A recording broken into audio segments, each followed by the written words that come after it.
You actually didn't say anything. You just kind of came up to the car. Was like, "There's no beer." It's like, I know there's no beer. I did not say there's no beer. You It was in the your car face. door It was and body said, language. It was body language. Seen body it. language. I was I even also there. body language. Sorry, I also body languaged. Hi, Brandon. No, that definitely wasn't there. I was totally there. You weren't. I'm there spiritually though, so therefore did not see it. I do not think you're here spiritually. I think I'm you're at here home spiritually. No, You're probably not even wearing pants. I don't even wear underwear. See? So you're probably freeballing it on your chair right now. You're not even here spiritually. Yeah. No. I mean, that's in order to be there spiritually, you gotta freeball. Dude, it was a pretty awkward car ride last weekend because Vince was like, I don't wear pants or underwear. No. Right there. Passenger seat is now Vince's seat. He rubbed his stench all over it. In your new car. That's awful. Yep. I'm just glad I have brown seats. Dude. I don't even wipe. That's detrimental to the environment. It is. Wiping is not detrimental to you killed so many trees by wiping. You can then. It's better to just for it to cake on. No. Nah, I just do it old school style. Before there was toilet paper, I just use like my hand and then lots of soap. Come on, at least use the 3 seashells. I immediately tried that. go from the restroom into needing go and then just continuing on with my life. Ooh, Vince, I never want to sit next to you again. Don't worry. It's all natural. No. I think Vince forever needs to be remote. Forever. Oh, thank God. Never have to make the drive again. You didn't make the drive last time. Why am I being yelled at? Why am I being bullied? Brandon, it was supposed to be us against the world. We're in stereo. Mm-hmm.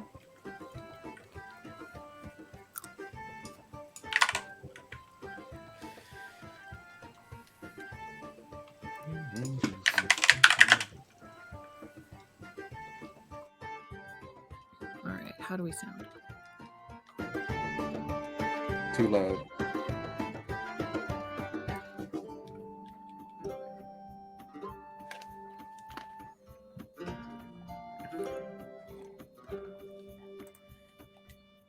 I think I need hot chocolate. Yeah, I think I need hot chocolate. I gotta finish and a my bidet. tea. No, you need a bidet. I have a bidet. Well, you're obviously not using it if you're letting it cake on. Obviously, you let it cake on before you bidet it off. I don't think so. All right. You never had the satisfaction of having something caked on and then just removed? Sure. Best feeling ever. Best feeling ever. It's like when you get a new electronics toy and you peel off the little plastic film they put on there. That's what I leave the little plastic film on for as long as possible. See, you're just disgusting. You unsanitary. Oh, I'm the one that's unsanitary? You're talking about unsanitary taking shit crone. on your ass. Yes. Mm-hmm. Hey, don't judge me. Don't judge the traditions of my people. What people are that? The undead. The unclean. Definitely the undead. Hey, poor Cesare. Like Cesare just cannot imagine why this conversation's going on. Hey, look at his face. You gotta just keep the poo-poo on. Vince, that way, Vince. at any given moment, you can throw it on top of a bamboo spear and make a booby trap. Okay. Right. A booty trap. Shit, whatever you want to say. So either way, it's getting infected. So the way you become a lich is to let your poop become, like stay on and cake on. Obviously, and that's lich 101. That's literally what they tell you as soon as you walk into the classroom. Like, gotcha. Shit, kick your ass. Stop wiping your ass. Yeah. Right. Yeah, you want to avoid the booty traps, though. Those will leave you kind of financially in ruins.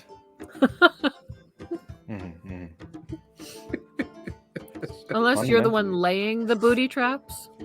If you're the one laying the booty traps, then it's financial win.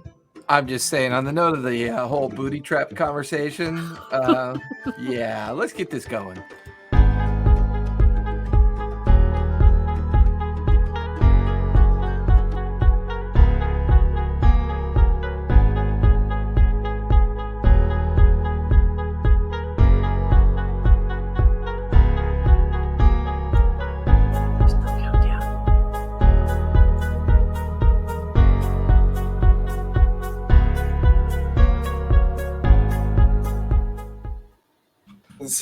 My dasher is arriving with my beers, so Of I will course. be right back. It's gonna be caked on with something. Oh God, look at that beautiful head of hair. No caking on. No caking on. Vince, Maximum cakeage. no. No. Maximum. Unless it's actually cake. Or isn't that the But it's like- sequel to Maximum Carnage? Is Maximum Cakeage? Yeah. No, I want cake. Maximum cakeage 2, Electric Boogaloo. That was a great movie. Why did we not bring the cheesecake to the shop? Why? Because it's technically cottage cheesecake now. Ooh. Is it? Did it go bad? Things do go bad. I mean, it's got enough preservatives in it. We'd probably use it as building material later on, but Oh yeah, I mean, we could probably use it as spackle on the walls. Speckle. well, that goes alongside the whole caking thing for sure. Speckle. As you Spackle. guys hear machine gun fire off in the distance, it sounds like a keyboard. Ryan's actually in it's a- Ukraine. Get a mechanical keyboard, they said. Yes, fitting for my character today. Yes, just by the way, I just want you to know my character is not Russian; he's Ukrainian. Okay, to get this out of the way beforehand. Nice. Solidarity. And I apologize. And I apologize for the clickety clack. I'm trying to get a homebrew item out for today. Oh, don't worry about it. We're just teasing you. Yeah, duh. That's what we do here. Yeah. In this insane place, we. I call would the world. I would be insulted if you didn't. That's true. I mean, you already insulted him with a measly 10 gold. It was 10 platinum. It was 10 Eh, platinum. Platinum. Hey, that's gold. more money was than he's ever platinum. given us. Lies and Yeah, deception. no. Baby's waking up. Normally, Omni just gives out, criticism. Gold bars. Yeah. Criticisms and demotions. Freaking gold bars. That's what Omni gives out. When have you ever given out a gold bar? The first time we got paid. Like, give me the fucking Really? time. Wait, slip. are you one of those- Bars. Are you one of those changelings that poops gold bars? He's the one of That those would be changelings that awesome. takes on gold dust. You know, you and Cake have got to stop, Jen. Just got to stop. I want dessert. You get to nothing. Now cake's on the mind. I'm more of a pie fan, though. I think pies are Hey, happy Sunday, everybody! Welcome to the nightmare that is the cat herding, thing that I do. The cat um, herding cats. Yeah. Well, no. Did I say no enough times to that? One more time? No. No. The No. cat herding goats. You know about No, dogs herd goats. that. So does here we Jason. are at our new time, 12 to 3. So I want to thank everybody for 4. showing up a little bit earlier. You So said we 4, right? what? You 12 to said 4? That's what I Yeah, heard. 12 to 4. No, I That's think exactly what I heard. Desiree's making that shit up because he knows Oh, I don't have that's what I heard. I heard 12 to 4. I mean, normally it's 1 to 4, so we came in a little early, so we can do 12 to 4. Yeah, that's what I thought. Anyways, let me just fix the main problem here. There we go. Fixed. All right. So now that we got the appropriate people here for the event. Very- Rude. Are we really appropriate though? No, we're very we have inappropriate. the inappropriate people. We're the very inappropriate lack of appropriation of the appropriate that aren't appropriating anything with the appropriate meaning. As long as we don't Brandon's about to be misappropriate. appropriate as he brings in beer. Oh, wow. Behind Brandon, you can see half of my massage room Yes, you Yeah. can. with It's my a little pretty cool looking dragons wall. and my dragons. And oh, Yeah. did I mention my dragons? With a bowl of condoms. Oh, condoms. No, no comments.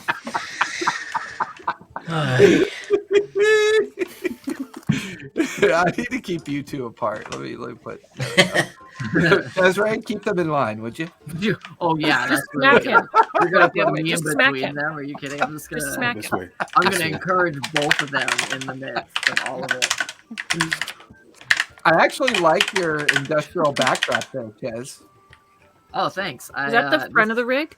This is the side. This is Oh. a locker system from a school that my cousin Nice. gave Whoa, me. Gathard, seriously, you sit down without beers? Motherfucker is picking up an order from Farmer Boys. Oh. Oh. Is he Yeah. delivering that one here too? No. Motherfucker's supposed to jump on my beers first and then go get the fucking this cocksucker. Wow. You know what they say about Vincent's, Strong man. language there. You know what you, they say about Vince. Vince's, man. So I'm just saying, Damn. when you I'm sat pissed down, off. This when you sat motherfucker down needs- with when you sat down with your glasses on, Jamestown just came into mind. You look like a nearsighted dwarf. Dude, He's that not a- he's beard a- is just getting more and more epic every Sunday. You gotta put the little iron rings from like Yeah. Lord of the You did Rings put in the there. human skulls kind of in there as well. Brian, you're muted. Tharns, but I did that last. I got it just long enough that I could put some runic beads in there. It looked really dumb. Nice. Yeah, I put in some like skull beads. Yeah. I gotta find Well, my skull happy beads. Sunday, everybody. We're here with our new time slot, 12 to 3 o'clock for Debtors Gambit.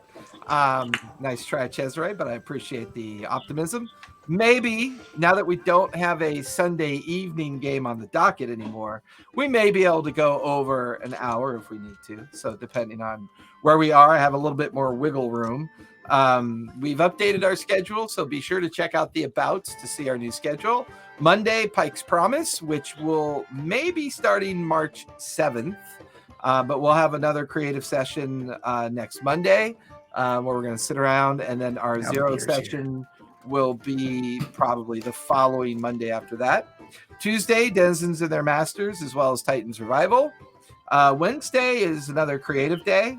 Thursday, Star Wars Stories of the Lost. Friday, Brian, are we looking to get that going this Friday still? You're muted.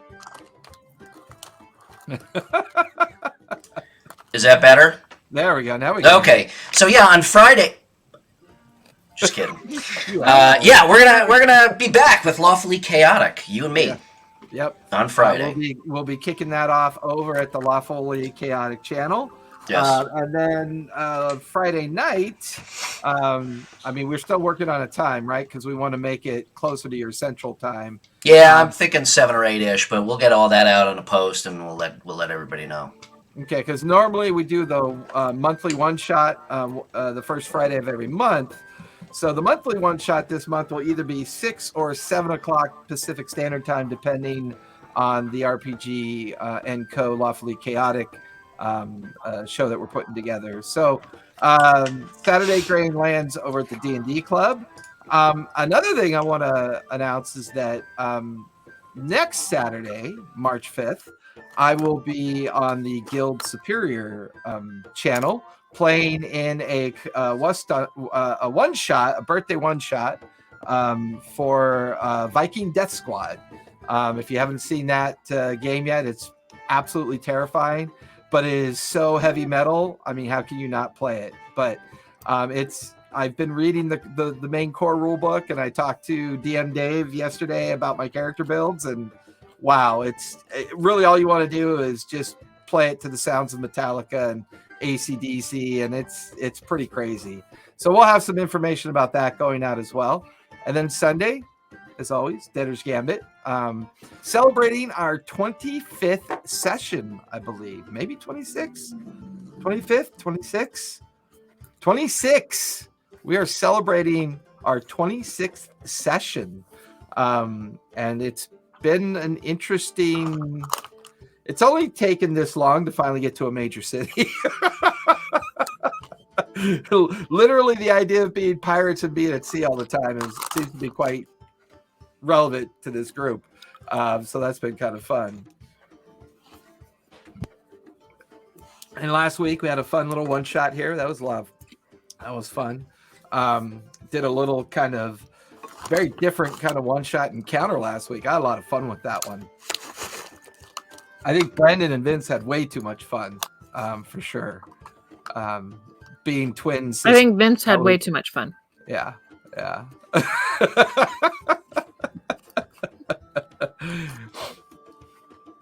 Oh my God. So, quick recap.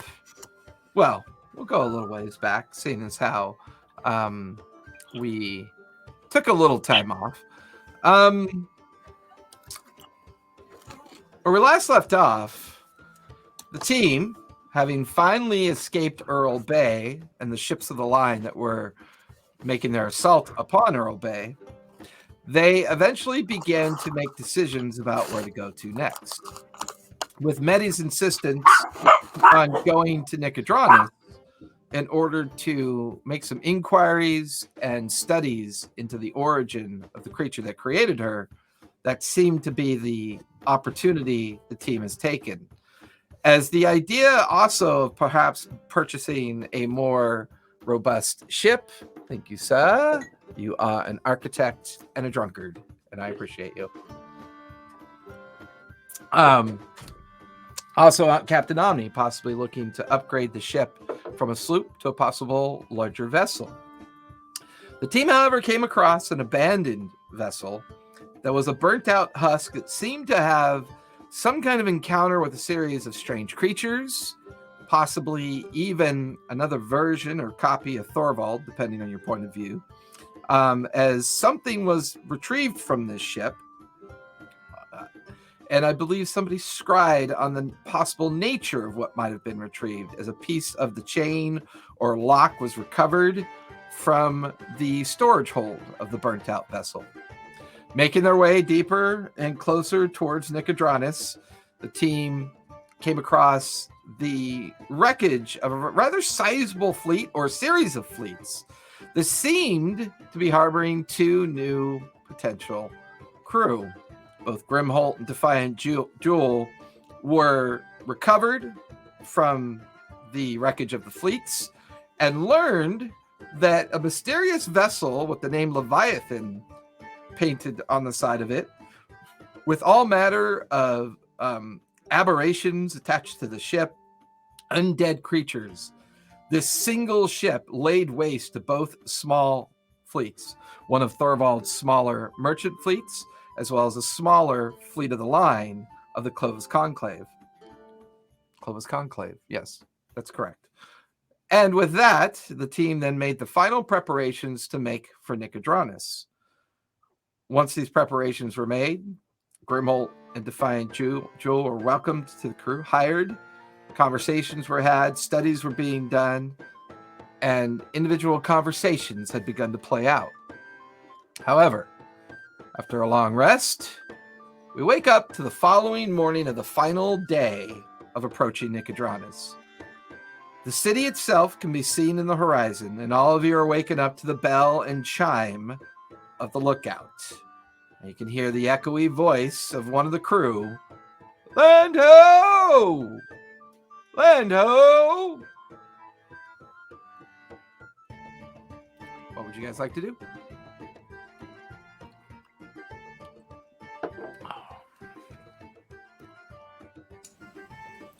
Grimholt kind of, he's up on deck, kind of towards the bow, just kind of practicing some little incantations and whatnot, and being new to this group, kind of looks around to the other members, just kind of waiting for a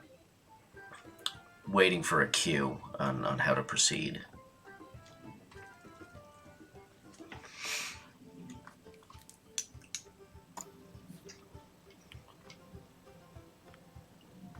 Okay, fine, I'll go. Gosh, Dan, I was trying to give Vince so much time because I don't want to like. Do I look like the captain? You didn't ask anything about the captain. You just said, "What do you guys want to do?" I don't do shit unless the captain's about.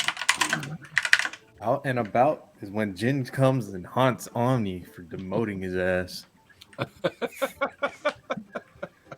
Vince is so bitter. It has nothing to do with the game at all. 0%. It's 100% Vince. Oh man. Hey, look, my mug. I got a captive. Oh my God, Brian, that clack. I got to meet you.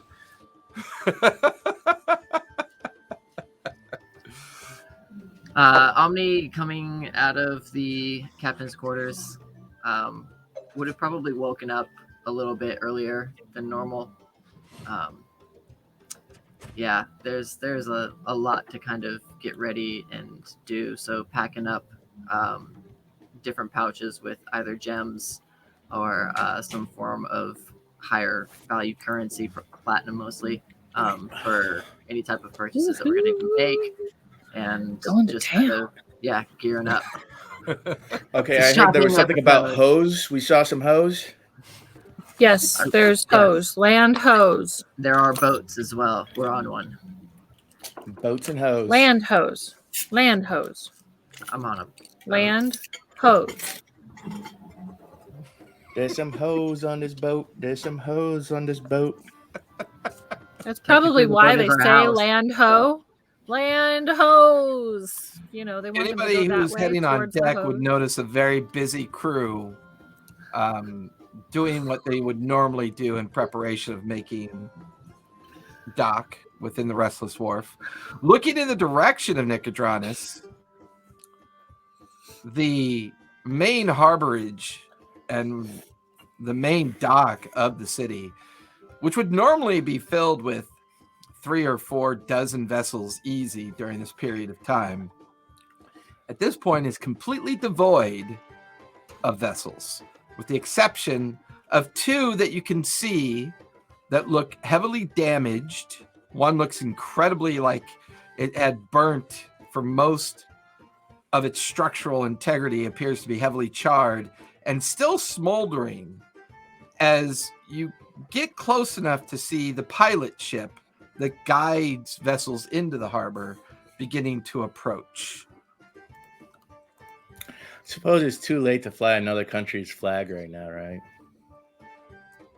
I mean, We're not pilot flying. vessels approaching, so it's your We're not call. flying any flag right now, are we? Technically, you're not. No, because you kind of covered up the one that you had up there before. Well, we took Copper Joe's down. Mm-hmm. We didn't replace it with anything. As the pilot vessel gets closer, Brackus Like, kind of what? I can create a minor illusion of a flag waving if you give me a suggestion of what we want that flag to look like. Marquette. Done. So I weave my incantation up the top of the mast, and the flag is now raised and waving in the wind. Yeah, it doesn't just appear. He makes it raise and go. Yes, it's up to halyard. Brackus just looks up at the flag, looks Captain, wow, that's really cool. I didn't prep the documentation for Marquette. Oops. Our logs and all of our all of our entries are didn't we say Port Damali or Port Zune? Wasn't that the earlier conversation? Yeah. So I quickly lower the illusionary flag. I quickly raise the flag back up. We use another minor illusion on the documents to show Marquette. I don't know if that'll work. I don't know if I could make illusion appear on paper. Never tried. It would be a struggle because the paper would be constantly moving. Right. And the depth of the illusion would shift in and out of it. It would definitely require an expert sleight of hand to keep that under control. Put Marquette's flag underneath the flag of Port Zune. Well, Port Zune, you would know that Port Zune flies underneath the Clovis Conclave flag.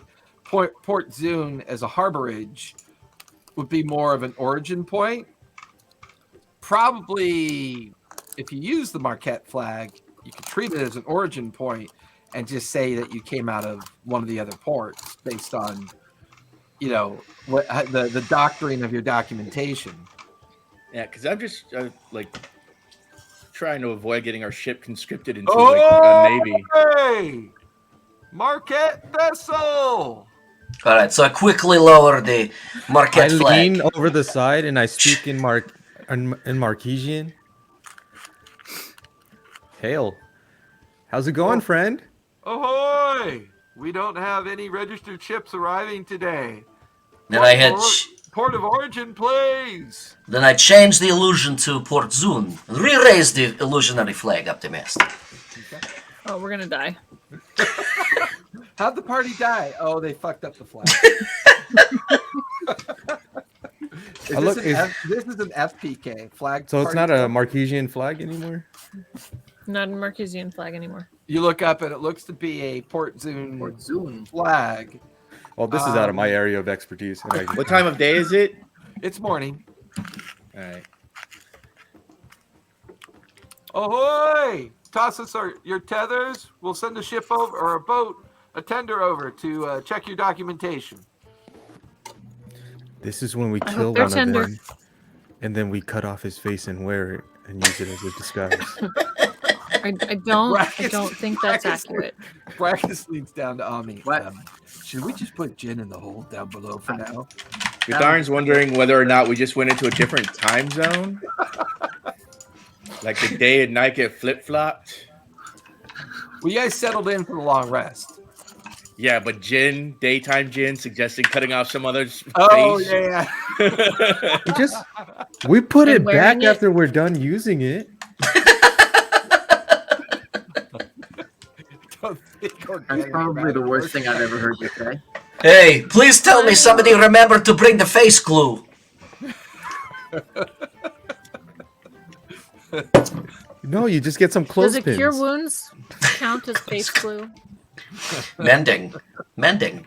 Mending. Oh yeah. Where did it? Where Did did I I take? go? I don't know if I took mending. Where did I go wrong? So we throw them the ropes. You took us as a party. I didn't take mending. I have mending. I'm not suggesting that would actually work, but Oh, I don't think it would. Cat comes out from the lower decks, Omni, and hands you the captain's log, and all the identification paperwork necessary to hand to the pilot. She looks at you and goes, "I've dealt with this before, but if you're not seen giving this to the pilot of the vessel, it'll look suspicious." Okay. Can So I try to over look the documents captain. real quick? Try to look to- captain. Yeah, look, captain. I'll Try try to to just look give her a captain. little bit of a side eye. I don't know how to look like a captain, but I've always heard other people say that before. It seemed like a good idea. Okay. Can I look over the documents real quick, see how she did? Yeah, give me a perception check. It's a 4. They look like documents. You'll do a dirty 20. 20. They're pretty well expertly scribed. She's done a very good job of making sure that the documentation looks old, weathered. The captain's log looks old and weathered as well. Gives the impression that you've been in possession of this vessel for quite a while. The crew's manifest is perfectly done. She seems to be quite good at her job. Dope. All right. I'll tell her well done and head towards where they're going to be. They're You hear boarding us. You hear the tender kind of bump into the sloop. You watch as Brackus and Nala kind of put the rope ladder over, and the rope ladder is shifting. Eventually, a very kind of older, portly gentleman with sideburns, very kind of Civil War style, with the big, bushy sideburns, wearing the Nicodranus colors of the Zehefe. And he stands there and goes, looks at you, Omni. Captain, Yes. we don't have you on our registry for arrival today. Where are you hailing from? And he kind of looks up at the mast, and then looks back at you. Here, sorry about that. Hand over the documents. Grabs it, begins to flip through them, and kind of pulls out a journal of his own and makes a kind of demarcation into it, and looks at it and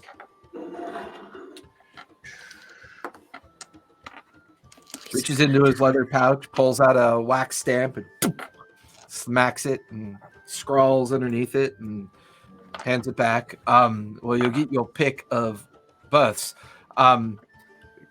Just do not use Wolf 25 and 26. Any of the other docks you're free to set into.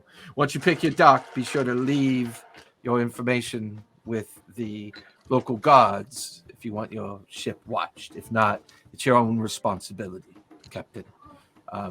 We'll remain tethered until we get you pulled into port. However, which docks would you prefer? The North Docks, the Central Docks, or the South Docks? Would I know where would be closer to getting How well do you know Nicodranus? That is my question. Have you ever been here? Is it in your backstory? Not specifically, no. Give me a history check with disadvantage. Okay. 10. 10. Probably the South Dock would be best. That's closer to the warehouse district. Plus Wait, where are the shipyards? Yeah, and that would be where the shipyard would be too, near the South Dock. No, that's what Gatharn just bluntly asked. Where are the shipyards? The pilot looks past you and at the small goblin. The shipyard's in the South Dock. He doesn't say goblin. Yeah. He thought I was waiting for the foot to drop. And then I was He like, never wait, said didn't say it goblin. out loud. He never said goblin. Say it. It He didn't described say that it. way. That was a storyteller moment, not a character. Yes, near the South Docks would be great. Okay. And what was your name? I'm sorry. Pontus. Pontus. Pontus Pilot. It's a pleasure to meet you, Pontus. I'm Yeah. Captain Omni. Yeah, he kind of looks at you squarely. You with any of the merchant guilds? Merchant guilds, Yeah. as in Thorvald's people. which? Can I roll an insight check to see if I know what he might be implying, Yeah. or if go for it. he might be somebody that's on Thorvald's employ? You can give it a try. Insight is Insight check. natural 20, 25. Okay. Yeah, he seems pretty genuine. He wants to know if you're a member of any of the guilds that associate with Thorvald. He's very intently asking you the question. There's no deceit in his body motion or language. He seems genuinely concerned that if he doesn't suss out where you're from, it could be a problem. Cool. And above game, Mm-hmm. we said we were coming from Port Zune, right? Mm-hmm. That's what all the documents said. Yep. Yeah. Okay. And did we discuss in game or otherwise that we What were do our documents say? saying anything about Thorvald's guilds? Because technically we have the captaincy, right? And that's all through the based documentation that was provided based by them. on the way Kath has doctored everything, you're an independent vessel who does not adhere to any of the guild charters. It would appear that you would have quit Thorvald's employ, but you would have already received your captaincy while under his employ. Therefore, giving the illusion that you have decided that Thorvald is not someone that you would want to be sided with. Gotcha. And Keth did this with the intent of giving you a little bit more recourse in conversation with the locals and the local constabulary that may be suspicious. Wonderful. I'll kind of give him a side smirk and say, we're more of freelancers, if you will, helping out where we can. Oh, we could definitely use your lot. I noticed that on your in your captaincy log that you had left Thorvald's employ. That's why I wanted to ask. Yeah. The city's changed quite a bit in the last few days. Be mindful of that. You shouldn't have any shortage of work if you're looking for work. There's a bit of a What? desperate energy within When you the- say the city's changed, how do you mean? Oh, you'll notice it when you get in there, mate. Just be mindful of your words. Things are Oh, shit, on- Gatharn's gonna get us killed. a bit on edge. We appreciate the warning, Pontus, very much. Yeah. and Well, I like I wanna- said, we definitely have work for the likes of you. I pull out a little pouch with like 5 Don't platinum. in bribe it. city officials. Don't I'm not bribe city bribing. officials. I'm not bribing. I'm giving him a thank you for the information. You And kinda it's have not. to- I'm not even like trying. I'm not trying to Yeah. make it look sly or Yeah. sneaky or anything. I just want to say thank you so much. You've been a great help. This will more than take care of your fees. I'll take care of the rest for you. Your documentation's been updated. Your time entry. Would you like to change your flag registry to Nicodranus? Yes. Very well. We'll see to it that one of the Nicodranus port flags are delivered to you. Welcome to Nicodranus and good luck. He watches, he turns around, goes back down the ladder. Additional tether lines come up. Bye. Glad we didn't have to cut your face off. Out of curiosity, did the guy like open up the pouch and pour out 5 platinum into his hand? Mm-mm. Just put the pouch in his own little leather bag. So he doesn't know that it's 5 platinum. Nope. Okay. Because if he had shown that it was 5 platinum, Gatharn would be looking at Omni like he was stupid. I would say give me an insight check on that, Gatharn, because since you were paying attention to that detail. Oh my god, did I ever say how much I love Sunday game day? It's so fun. 16. 16. You get the feeling that it didn't make much sense at all that the pilot didn't check. A proper person who's officiated by the city would have checked that pouch. His lack of attention to that detail seems very suspicious to you. Mostly, you get the feeling that he's probably getting paid You just felt the weight of it. for no, Gatharn, you get the feeling you know enough about some of the seedier kind of goings-ons of major cities that this guy's main stipend is probably collecting information and giving it to those that want it. Everything about this ship is probably going to be known about all of you, the ship, the Oh, crew, snap. by the time this guy gets back to port. At least what they think they know. Mm-hmm. So you can feel as the larger tender pulls up alongside the ship, the ropes fling up. Brackus and Nala begin to guide the crew into their normal responsibilities. And now that you're drifting into the southern docks of the Restless Wharf, one of the burnout ships is a lot closer. You can even smell the waft of the pitch and the pine and the oak that's been burning for a while.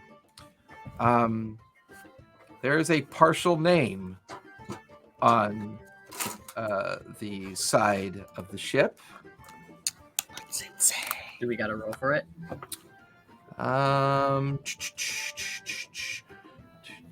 Yeah, give me perception checks.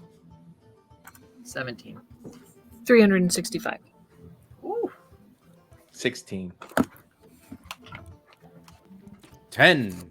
Okay. 30 18. 20. The first half of the name is Moon, and the second half is Burnt Away. Moonburnt. I was going to say moon burnt. You can also You've heard of see, sunburned. Have you heard of moonburn? you can also see about maybe 50 bodies hanging from ropes all across the burnt out vessel. All have been hung by the neck.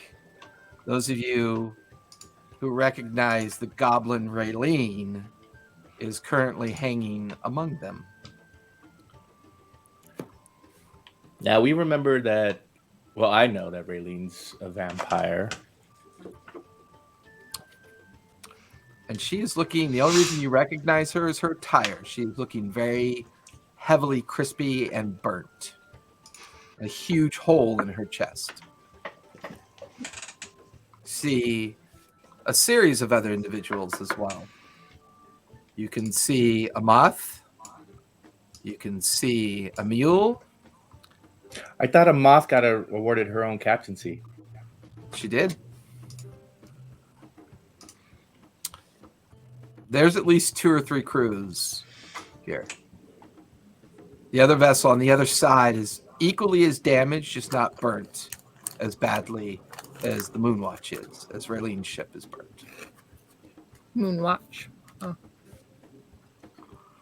And as your vessel kind of slides by it with the pilot vessel in tow, you guys are put into the southern dock. You're put into Dock 12. Pilot vessel guides the tether. The tethering is done. You can feel the vessel get pushed into place. Not too hard for a sloop because it's not a ship of the line or a major galley or a major cargo ship. So there's other people crewing that the basically the tug, right? Yeah, the pilot vessel maybe has a crew of about 5 or 6. They Hey, all what the fuck is with the crispy critters over there? give me persuasion. That is a negative. Oh wait, never mind. It's a 13. Several 14. They just kind of look at you, look back at the burnout vessel, and shrug their shoulders and go back to work.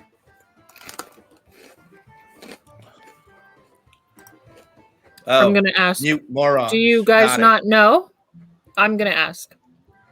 Do you guys not know? Do you know who we should ask? You watch as the pilot vessel untethers, and they all kind of look up at you and look at each other and just kind of smirk like this weird kind of you'll find out smile. And the pilot vessel just kind of drifts away, goes back to its station. Rude. Enjoy your syphilis, you fuck sticks. We're definitely not going to be getting as much help as easy as we thought we might. Definitely need to keep an eye on the ship at all times. Need to have guards rotated, Yeah. covering it. I go over to Labash. Yeah, Gathon, what do you need? All right, so tonight we're gonna go cut her down. Can we, look, Gathon, I know that we all have feelings about things. Can we get the lay Ain't of the about land? feelings, you fuck stick. It's about honor. I get that. But can we get the lay of the land first? And then do it proper, knowing what we know first before we get all emotional and end up like them. I like I her don't a wanna end up lot. like them. I don't want my neck stretched. I can help you, look at Gatharn. No, he's right. Find out what the fuck we're walking into.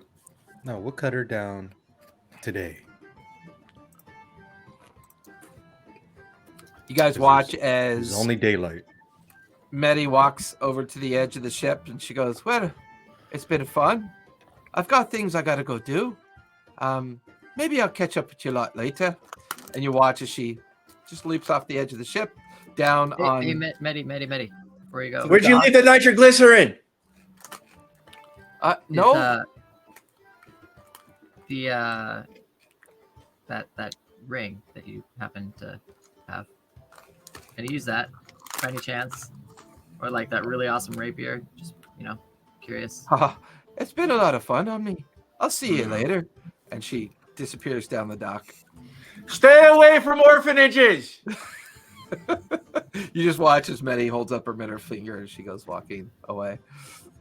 Whatever you say, I'm just Goblin. Oh, you're lucky, you bitch.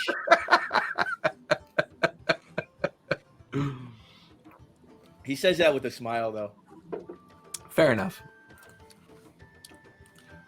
because I rolled high on my wisdom.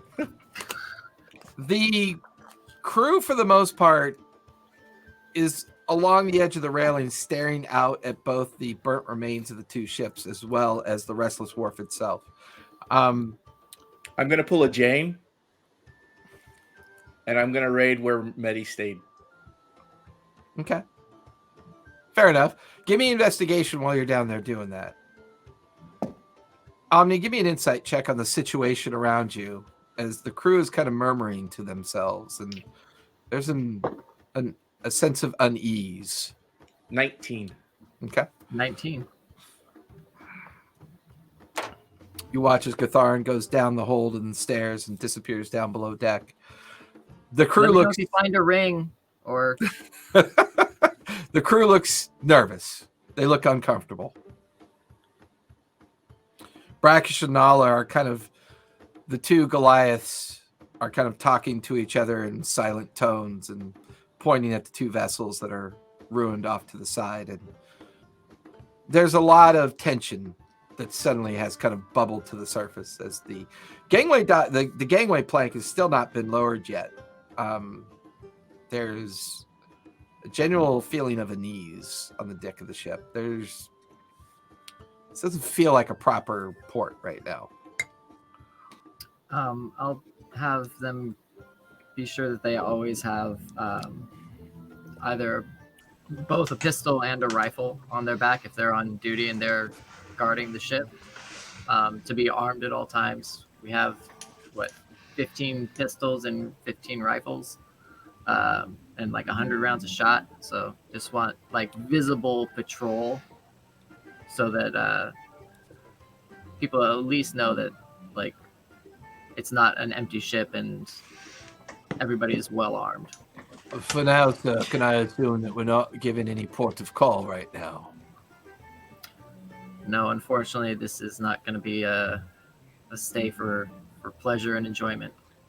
The two Goliaths nodded at each other and kind of glad that they don't have to make mention of that as a concern, and begin to issue orders, and the tension eases a bit. The crew seems to be a little bit more happy to focus on their duty as opposed to trying to figure out what's going on. And as these orders are issued out, eventually Nala comes up to you and points down the area of the dock that you're currently tethered up to.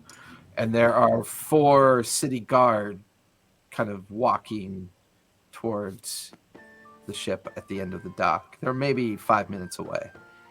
There seems to be someone in front of them in very kind of royal, kind of scribe-like. The person leading them kind of looks like Keth's position, only, they look kind of like a bureaucrat. Which ship are they walking towards? The only one that's in port. Ours. Yeah. Ours. They Okay. have Can I? They have a flag in their hands. They do not. Do you have see. a flag? No, then this is our town. No town or no flag, no town. No flag, no country. Go ahead. So, given my background as a sailor, can I just kind of take a long look through the port and just see if I can get a feel, knowing how a port normally works, and what activity is going on? Give me perception.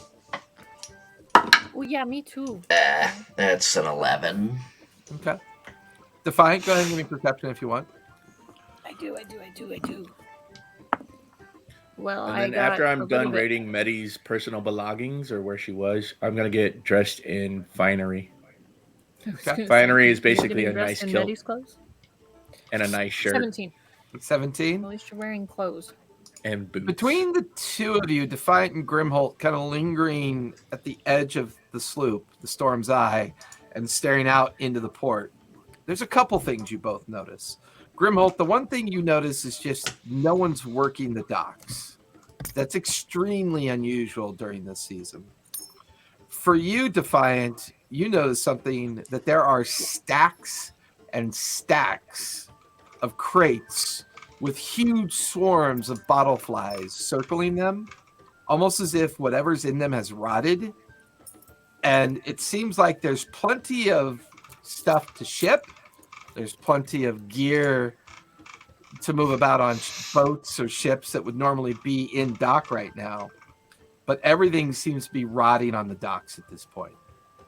Vegetables, fresh finery. Do the crates say anything?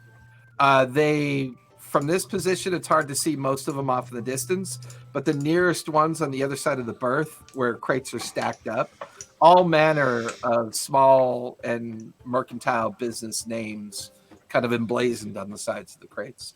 Anybody who's probably in the market of shipping or getting their produce and product out, it's rotting on the docks for all intents and purposes. I'm going to point that out to Grimald. Okay. Can I also tell this burned ship, again, knowing, being somewhat familiar with ship combat and also arcane knowledge, can I tell, was this ship attacked by another ship? Are there big cannonball holes? Does it look like it was just burned? Is there anything I can glean from that? With that same perception roll, you would pick up that you would see heavy damage done to the upper hull. You would definitely pick up it was purposely heavily damaged for the purposes of capture. Okay. It did not suffer any damage at or below the waterline, which tells you probably a series of ships of the line probably were involved.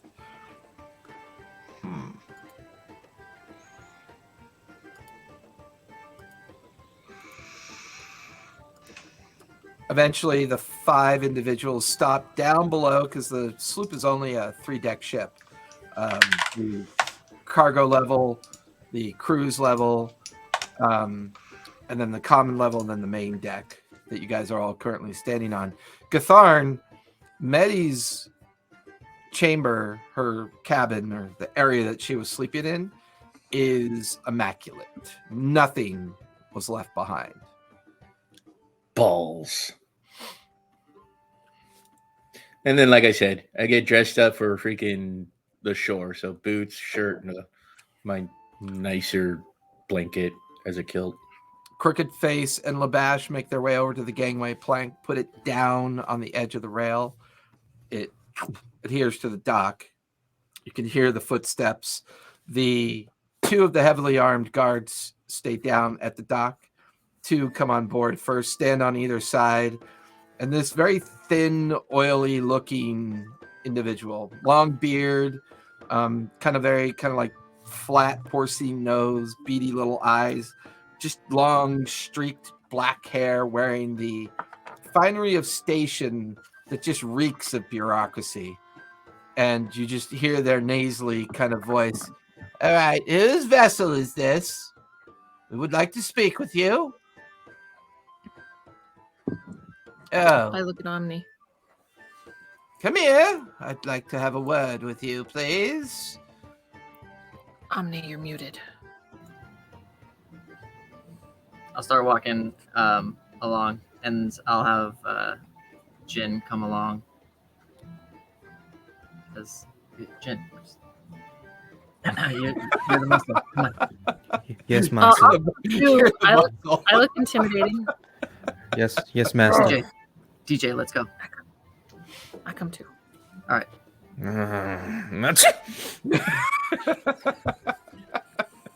Jin's allergic to cats. The 3 of you kind of I'm approach. going to fluff my tail in his direction. He can't breathe. He doesn't breathe. That means she's turned on. There's when no her dander tail's going. If fluffy. he doesn't sneeze, he doesn't breathe at all. Hello. I would like to know the port that you've come from. It's a spiritual allergy. He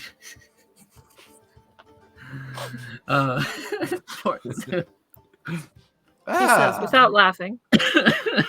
Port Soon. We're not aware that any independent registries were still there.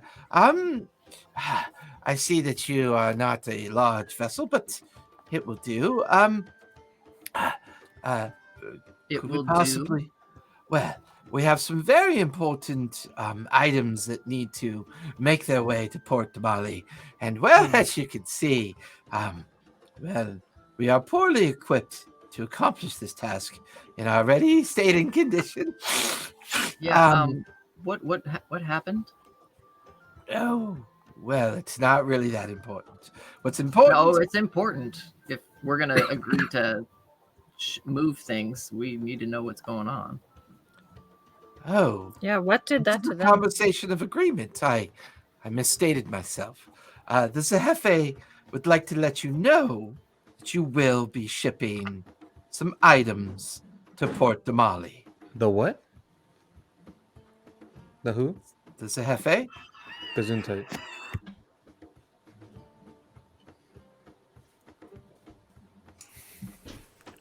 And he's just staring at you with like this strange look on his face.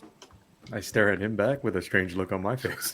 That's just your normal look. Yeah, That's it's your just my regular normal look. face. Yeah, that's- It's just my normal look, but it's still strange. Is it normal? Kind of weird for when a ships dude to looks at get- you when he doesn't need to blink. Is it normal for ships to get like told to do stuff like that by the? I didn't think so.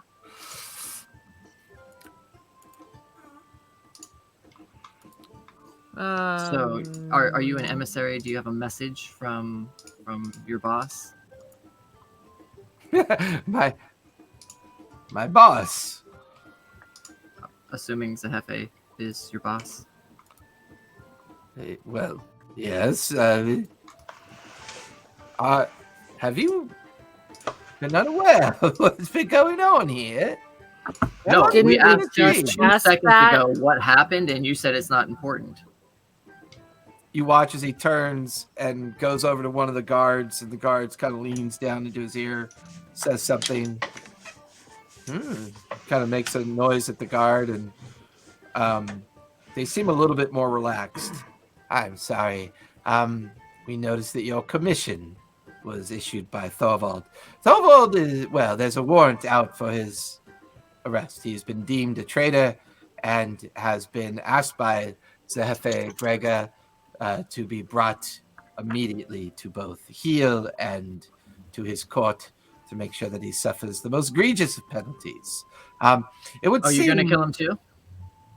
Oh, I was not aware that there was animus between you and your former commander. Oh no, we've seen a lot of people try to kill him. Have I popped back up yet? At this point, you would, yeah. Who the hell's this fuckstick? Oh, actually, we didn't get the pleasure of their name. He hasn't introduced himself yet. Who are you? And why the fuck's he not on our ship? Get the fuck off our ship! Well, hopefully he's The going to tell us what guards get happened. noticeably tense as they stare at Gatharn. And the little oily man looks at Gatharn and looks at you. I was not aware that you are not in control of your ship, Captain. This Perhaps... This is about the level of control that he has. Of the ship. Yeah, he's one of the ones that I've appointed in order to make sure that the ship remains safe in any given Why are time. you talking So to if this he's fuckstick? uncomfortable, Who is Yeah, this guy? fuck stick. Why are we talking to you, fuck stick? well, this is escalating way faster than I anticipated. Well, when you and your crew are under control, Captain, I'm sure we can speak. Until then, remain on your ship. And he turns... Under whose fucking authority? Goes Bye-bye, between fuckstick. Two guards Bye. turn, and you watch as the guards down below shift the ramp off, and the gangway plank just collapses down below to the dock. It's We like should have borrowed his sometimes- face. It's like sometimes you intentionally do the thing that is going to make the situation the most difficult. Who's on me looking at? Is it I'm Gatharn not or sure if Jin? it's like a subconscious Or is it out into the thing, ether? or if it's like It's probably out to the you ether. don't know if it's actually the thing that you really want because you are just As like, Omni's chaos ranting, Gatharn and Jin incarnate. are just playing cards. Seriously, who was that fuckstick? I don't know. He came up and said something about something.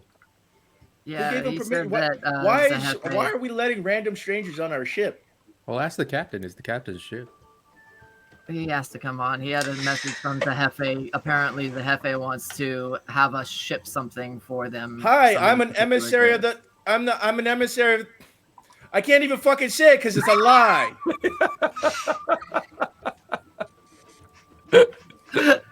Brandon, that was such a deep cut. I love it.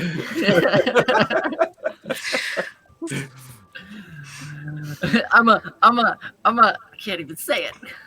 Because it's a lie. So I saunter over to Omni. We're assumed to be just because we're here. We're assumed to be under their control. That's not going to happen. Captain, if I may, Yep. refresh my memory. Why are we here?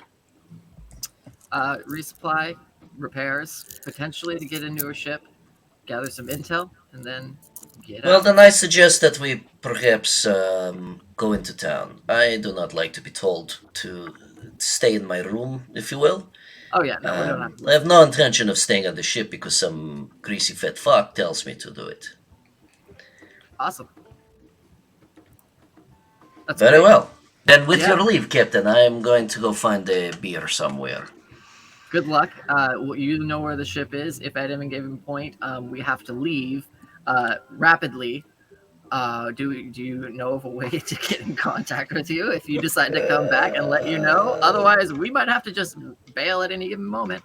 Well, this is a good question. Perhaps maybe we should all travel and try to find some information. Leave the rest of the crew on the ship. Just an idea. This seems very strange. This is not normal for Port of Call. Something is afoot. No, it's not. About normal. a dozen guards have now been added to the dock.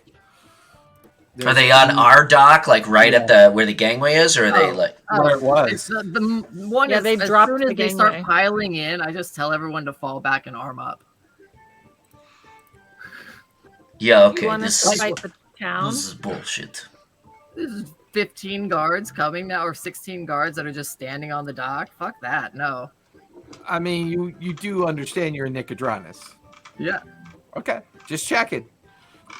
No, I don't I know. mean, what they that have an means. armed force of 10,000, so I just want to make sure you know where That's you what are. that means. It's no problem. We can take them. Yeah, I don't know where we are, but really if want they're I like those gonna odds. try and like Out intimidate the city. Flex and like put a bunch of people like right in front of us, we're gonna like stand at the edge of our I don't. freaking boat with our guns on. So our do these You new want guards, guys like like them. while I'm talking to Omni, these guards are filling in? Correct.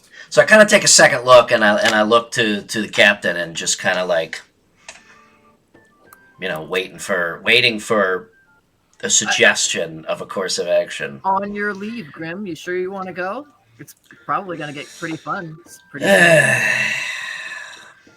I mean, I really would like to crack some skulls today, but We have some like. You saw how much Yeah, but work we- you put we in got- the last we time. have when I alcohol. saved you. alcohol. Like, if you want to just grab a drink real quick right here, and then we could have a little tavern brawl. Like,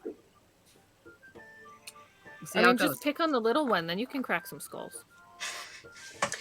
I mean, you know, I just feel like we came here for a purpose. Yeah. Should probably. My purpose was to get off of the ocean. Well, I know you and I, yes, but you know, we are Yeah. kind of part of the crew now, so I just don't like being told definitely what to have do your by leave. politicians. You definitely have your leave at any time. You guys are free to go as per our agreement when we were on the ship. So if you want to go ahead and just walk off the ship right now, very welcome. I don't think we can walk off the ship. They, you know, Try. They made see that what clear. happens.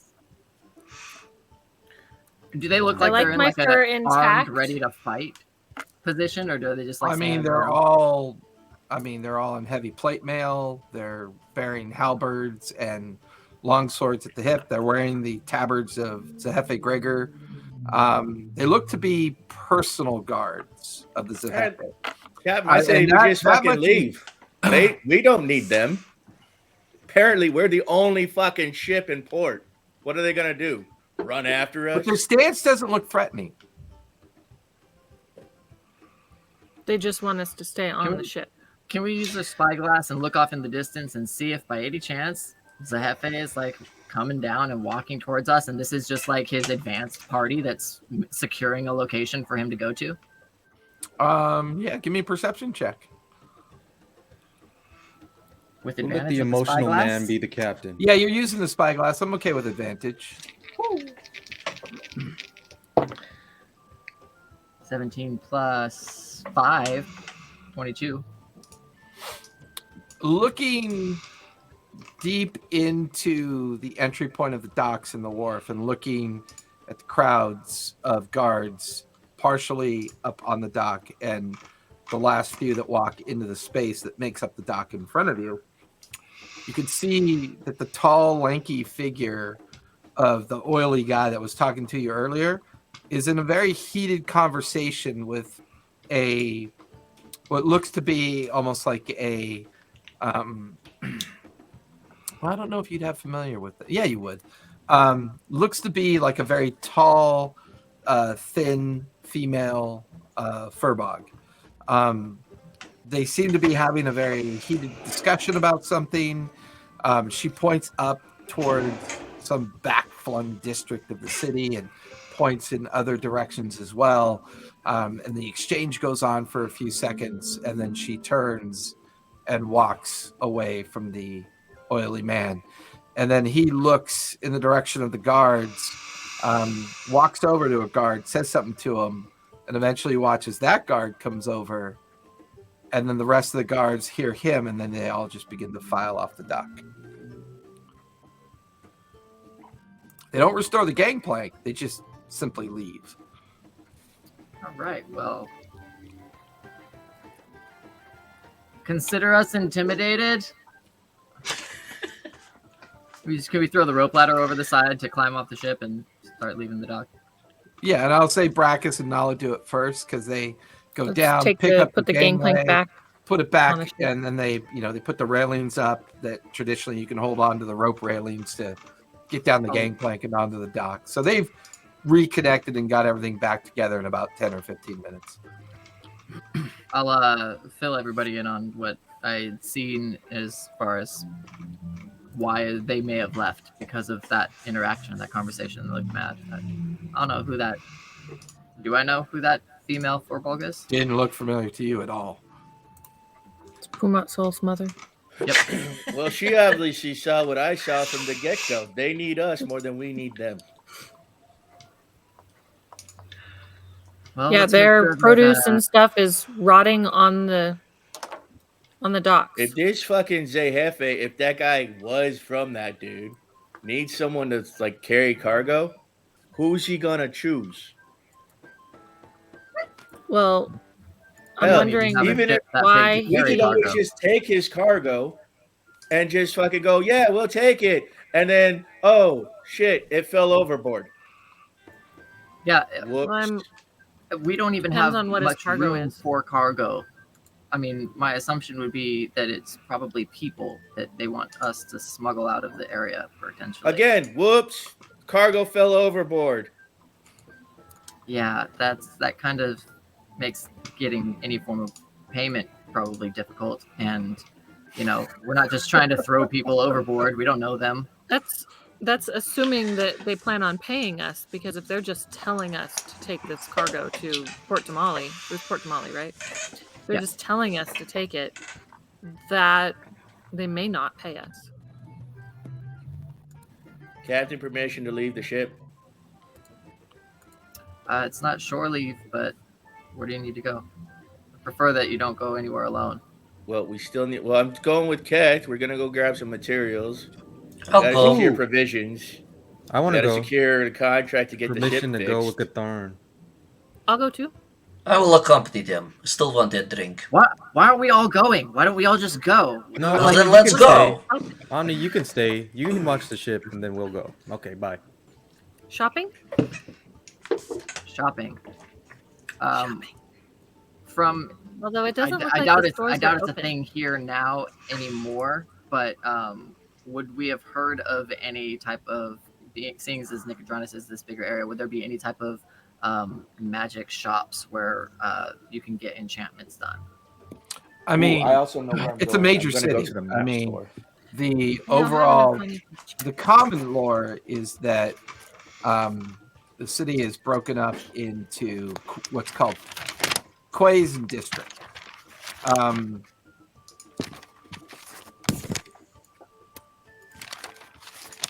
Make you bigger. Yes. Right now, being in the Restless Wharf, there's the open quay, the skew, and the opal archway. The population varies seasonally. The population could get as high as. Ooh, I haven't fixed this. I've been going through after my update, trying to fix all my cameras so that I'm not mirrored, because I'm trying to get better about that. Sorry about that. It's because his vampire mirrors bed. There's the Opal Archway, the Skew, the Open Quay, and the Restless Wharf. What you'll know about the Opal Archway, it's mostly residential and is made up of either wealthy retired influencers and government caretakers, bureaucrats of the Clovis Conclave, usually made up of the main family of the what's called the Uladan family, which has been in charge of the Clovis Conclave for hundreds of years through a series of kind of almost like either permanent patronage or a permanent kind of patriarchal existence.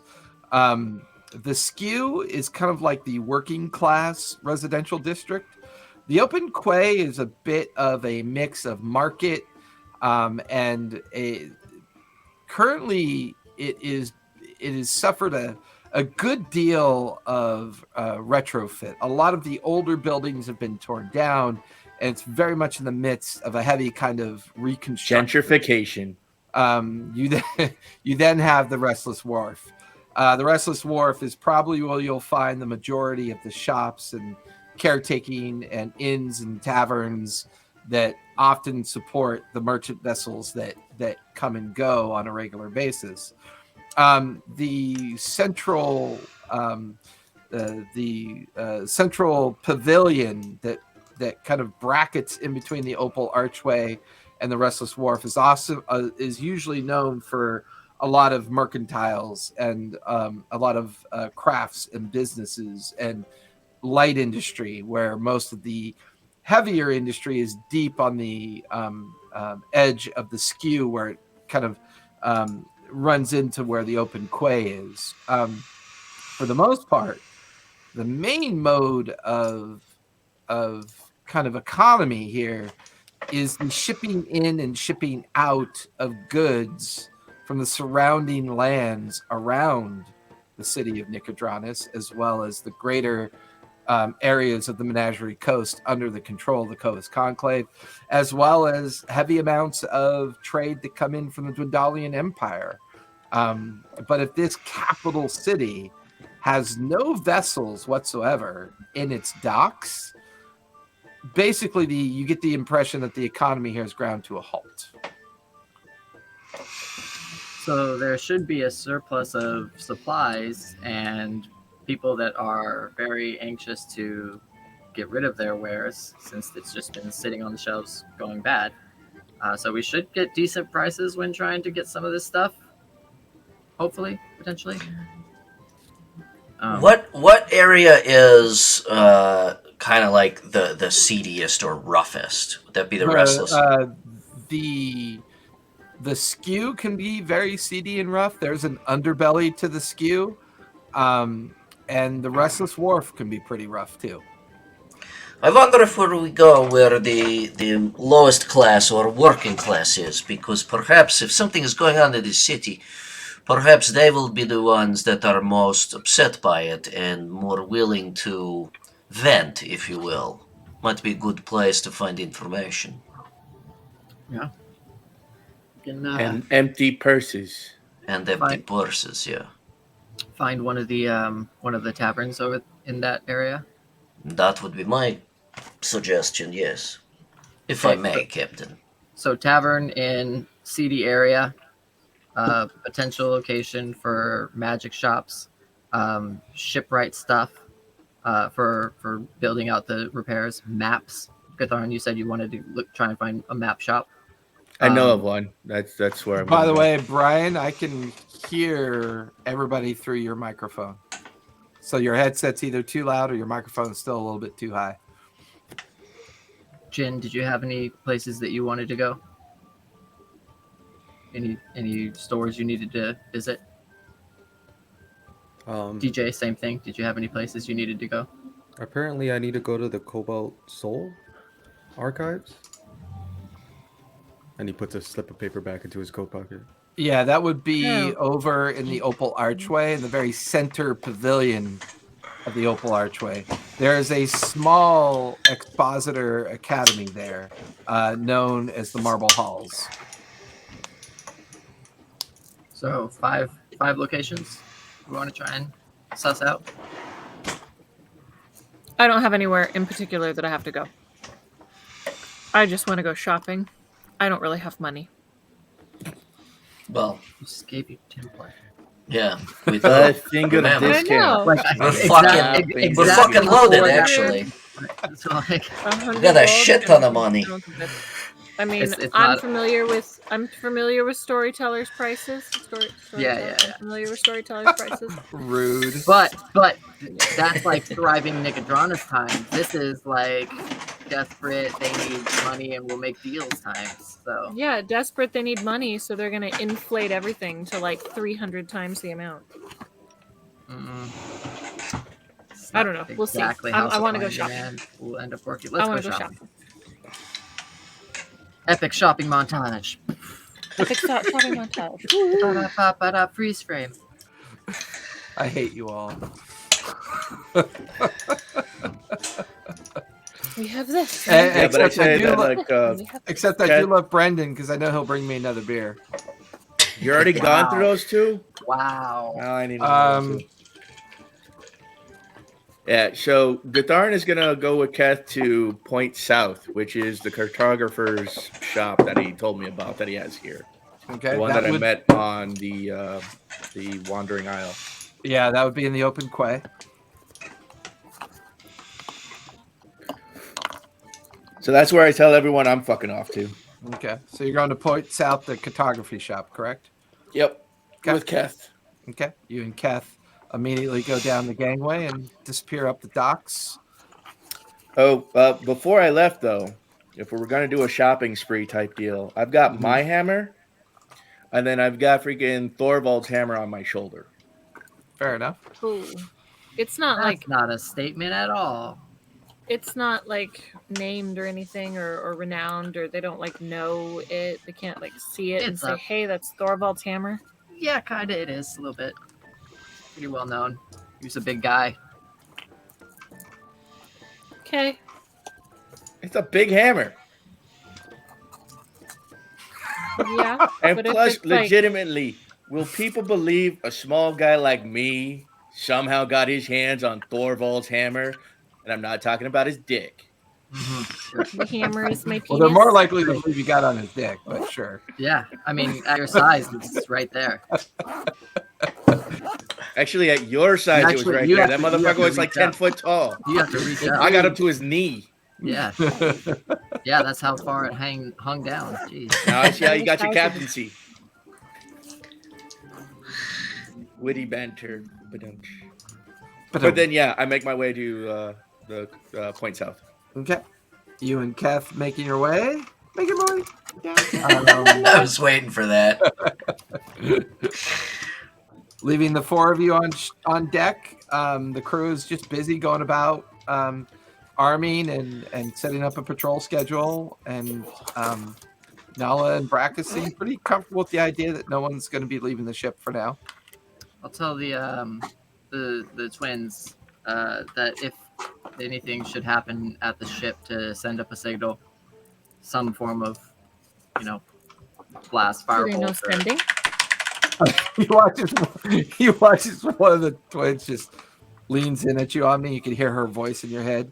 You mean like this? Yep, that'll work too. She just laughs, and the two of them kind of go back to their duties. Good one. We didn't go over all of the specifics of the things that you're capable of, so that's good to know. That's really good to know. Surprises are more fun than this. Yeah, it's What are the it's twins' also names? really a lot easier to have Brendy battle and Wendy. tactics when you know They are what the not. people are capable of. It's Tanya and Wendy. Anya? Yes, Tonya and Wendy. Okay. I have a secret little hidey hole over here where beers just keep showing up. So cool. Wendy's a druid and Tanya's a rogue. Correct. So what are the four of you guys doing? I'm going to Let's find go. that. I'm going to find that drink, and would like to find a magic shop if anyone would like to join me. Magic Come shop. on, I'm going with you. All Okay. right. Jan and Omni, what are you two doing? I'm going to the Cobalt Soul Archive. Okay. Going to the Marble Halls. Yeah. And You want Omni, to take someone what are with you, doing? Jan? No. I can go by myself. I'm a big boy. I was gonna say, I'm a big boy. I Yeah. wear my big boy pants. Hey, you want some company? Go fuck yourself. I have my big boy pants on today. I got the pull-ups, bitch. Oh yeah, I'll be pulling I'm up a in this big bitch. kid now. Yes, folks, this is how it really happens. So, Grimholt and Defiant, you're making your way towards Probably the what was the workers one? the skew. Probably to the skew. Yeah. Okay, so the two of you are making your way towards the skew. Jin is making his way towards the Marble Halls. Gatharn, you're on the way to the Point South cartography shop in the open quay. Omni? Going to head towards the. I'm going to try and suss out if there are any magic shops that are have possible enchanting capabilities. Fair Well, enough. we're going to magic shops too, aren't we? Yeah. Well, you're going to go grab a drink first, I thought. It doesn't matter what order we do. It's one or the other. But whatever we come to first. Yeah, which from our position, which would be the first one that we would hit? I would or- say the three of you leaving together would make sense. And as you get off the main docks and get to like the main demarcation of the docks and wharf, and the Restless Skew is kind of like laid out in front of you. You guys watch as Jin kind of heads towards a major thoroughfare that takes him up and away in a northerly direction of the city, while the rest of you kind of begin to drift in a more northwest portion of the city, heading towards the skew. There are plenty of signs and road signs that kind of allow you to understand what's going on around you. Hey, Armando, thanks for the subscription. I appreciate that. As you kind of, the three of you watch Jin leave, but the three of you take a moment here to try to figure out your orientation and which direction to go. And you find a series of signs that point into the different directions of where you can go. The three of you give me perception checks as you kind of just look around. Which three? Jin- Sorry. I'm sorry, Grimholt, Omni, and Defiant, give me perception. Jin, give me investigation really quick as you're heading towards the Marble Hall. Apparently, I'm I preoccupied. got a dirty 9. 20. Okay. I got a dirty 20. I got a dirty 20. I got a 26. Okay. 9. 19. 19 for Jin. Wait, you got a dirty 20, so it's a 26? It rolled A in natural? poo. God, my bad, natty 20. I got a natty 20. I I was got a like, 26. we call Sorry, that sorry. postpartum brain for That's sure. what happens when you don't let the poop cake on your cheeks. I will never let the poop cake on my cheeks. Thank you very much. Never. God. Never. I don't even like the poop caking on my cheeks. Or I mean, on my infant's cheeks. Never. Omni's like, I surrender. Omni, I didn't realize you were Surrender to the French. menagerie. Oh, Oh, rude. If you weren't in Thought the you Air were Force, Italian. I wouldn't let you get away with it, but I will because you were in the Air Force. Damn zoomies. So for Defiant and what'd you get on me on your roll? 21. 21. Defiant and Omni, you can't help but notice the definitely enhanced presence of guards.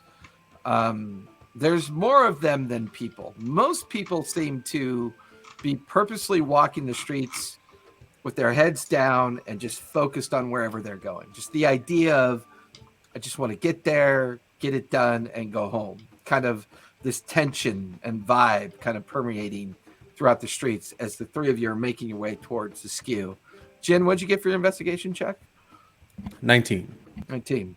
As you're kind of taking in anything around you in great detail, you make your way up the main central thoroughfare, but you have to cross the pavilion that separates the two districts. And as you make your way into that pavilion, there's a sense here. And then you stop and then you see it. The entire pavilion that would normally be ringed with market stalls and kind of like the open institutions of kind of just just regular day-to-day market activity, they've all been shut down, and there are maybe 40 gallows kind of developed in this space. Currently, half of them are full with people that were recently hung, and you're kind of walking through it while guards just kind of look at you strange and then go about their business. But there are virtually no kind of just regular crowds on the street. Must be a federal holiday. As we are walking towards the skew, I'd like to stop somebody who looks like just a normal person, or maybe a merchant or something like that. You can see somebody with a small cart full of crates. She seems to be kind of just trudging along, and you kind of get her attention. What do you want? Yes, I'm sorry to bother you. We are looking, we just came into port, and we are looking for an establishment to get a good hearty drink, and also perhaps a shop where we could peruse some magical wares. Are you aware of any that we might be able to visit? Give me a persuasion check. Persuasion is 21. Well, I don't know much about magic shops. Do I look like I can afford them? But if you're looking for a drink and you don't care who's next to you, I mean, if they even have ale left in their shop, you could go over to the tavern over there by the skew called the Old Kiss. The Old Kiss? Why do you say that if they have alcohol left, is there a problem in city right now?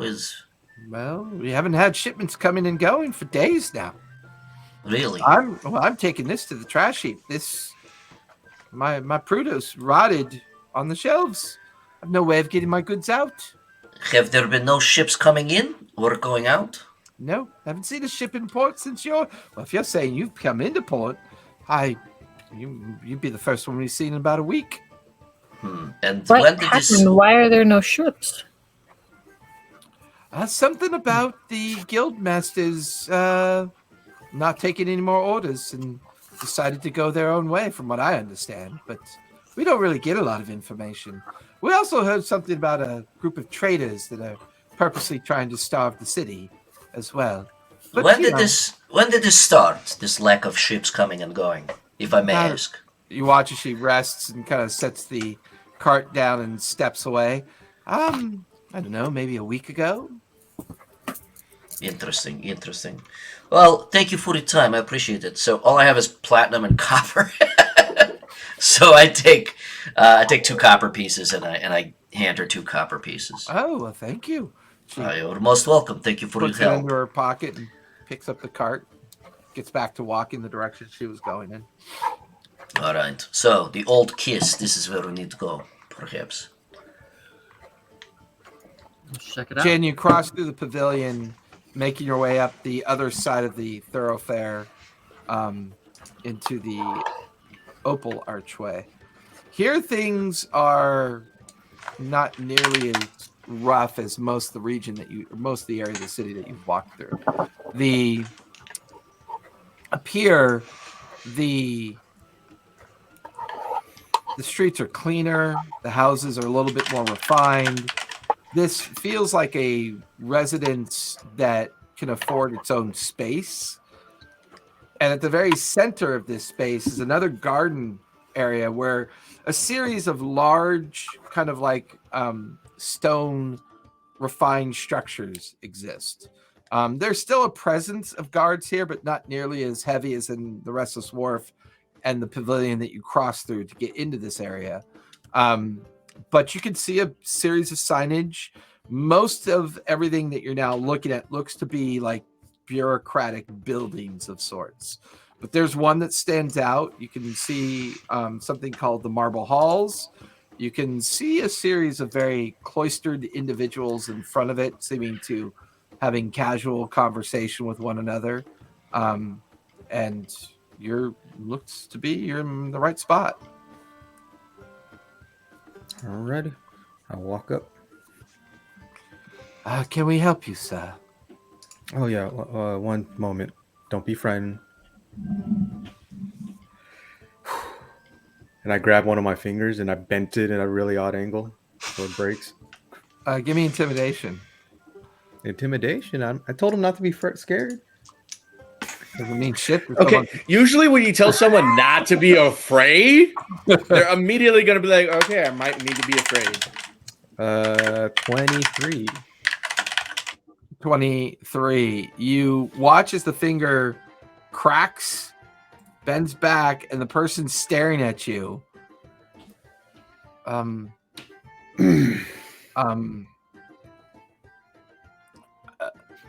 Philip,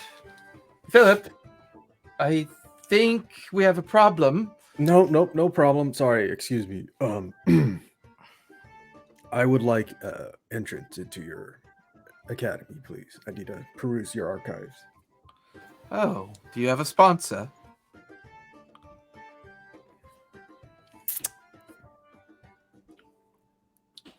Yes.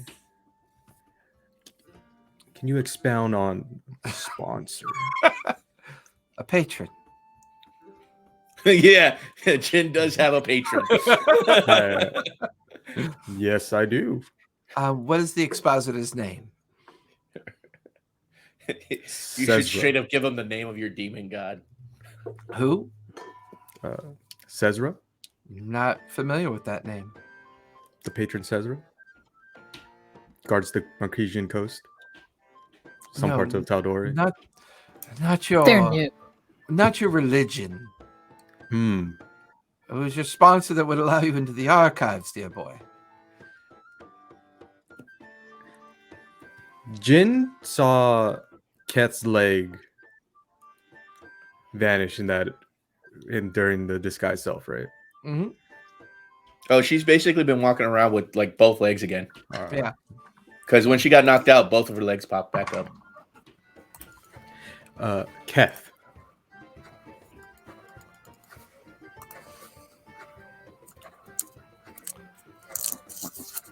The two kind of confer for a moment and then look at you, and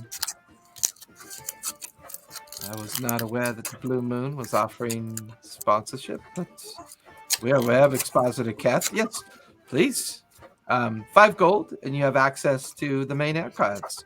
We'll need you to sign here as well and put your sponsor's name here and time, date, just so we have it for our records, sir. All right, here's your 5 gold. That's good for an hour.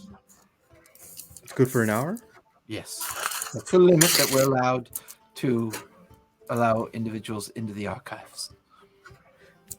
Is there anybody that can help me scour for information that I need? There are librarians and acolytes there to help you as well. And people to copy what I need down? No, sir. That's up to you to do. I can certainly help you retrieve information. Perfect. Here's your 5 gold. Here's my signature, time, date, and Keth. The blue. Would you prefer Keth or the Blue Moon? Keth of the Blue Moon Expositor Senior. Keth of the Blue Moon Expositor Senior.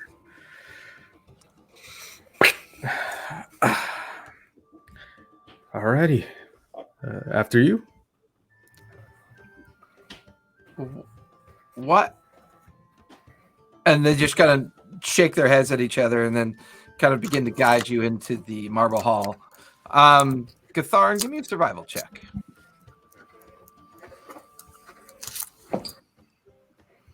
24. 24. Making your way into the open quay, things are a little bit more disruptive here. The streets aren't quite as clear. The signage is strange. Some of it's been pulled down. Buildings are like in state of reconstruction. But there's a particular street called the Bramble Ward that you make your way onto, and there are many small businesses here. And the one that gets your attention is the South Point. You could see that it is a compass with a metal kind of spinning device on it to attract people's notice. Very small, simple 2-story shop. It does appear to be open. The door is open, but there doesn't seem to be much foot traffic here or in front of it. Did I get that fucker's name? Yeah, Williamson. I did get his name. All right. I make my way in. Okay. You and Keth enter Southern Point. As you do, you can see a very kind of like smallish kind of halfling standing there at like an architect's station. They seem to be busy working on some mapping. As the door opens and closes, a little bell kind of chimes. All around are just crates and crates filled with parchments, maps.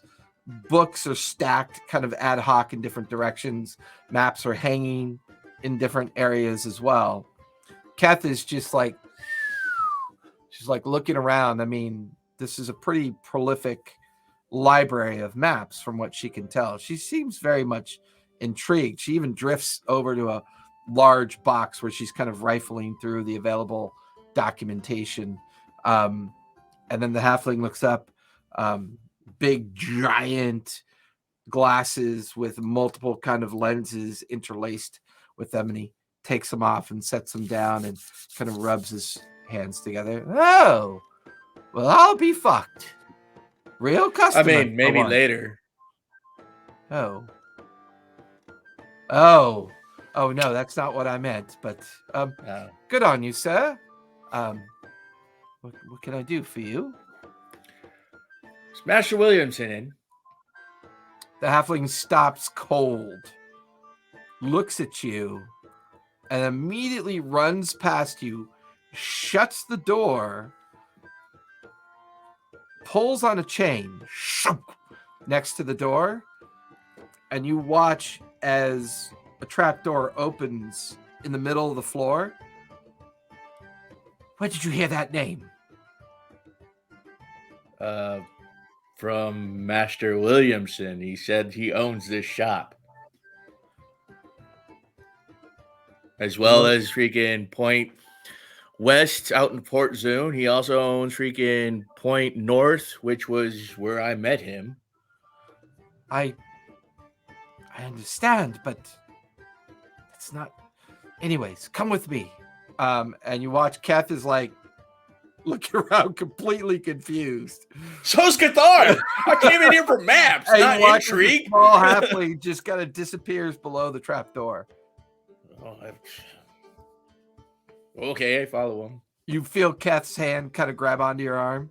Fuck no. I'm telling you, you go down there, we're fucked. Why? She kind of lets go of your arm and goes, this seems weird. Yeah, it seems weird. That's why I'm curious about why we shouldn't go down there. Look, there's a lot of fucked up shit going on right here. If he's going to be secretive and top spy shit, whatever. Maybe we can find out what's actually going on while the fuck sticks are fucking off and shopping. Shopping haters. Haters will be haters. She goes, fine. I just don't think this is a good idea. And I'm not known for those. yeah, well, yeah. The two of you kind of descend down the stairwell, and as Williamson is, or as the halfling is standing down at the bottom of the stairs, there's a distinct smell of sweaty bodies and musky smell. You can hear people whispering to each other, as about 3 or 4 dozen. Ooh, intrigue. 3 or 4 dozen sailors are down here in various states of condition. You can see crates of semi-palatable food, chamber pots kind of off on the edge as a makeshift latrine has been developed.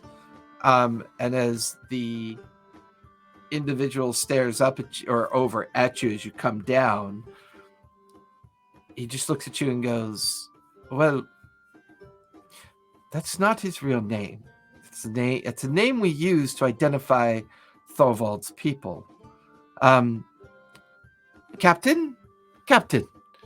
You watch as a very thin waif of an elf comes over with their ponytail drawn behind their head, wearing captain's garb, the sash, the kind of look that you'd expect.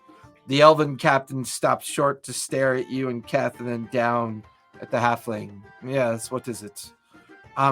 They invoked the name of Williamson when they arrived.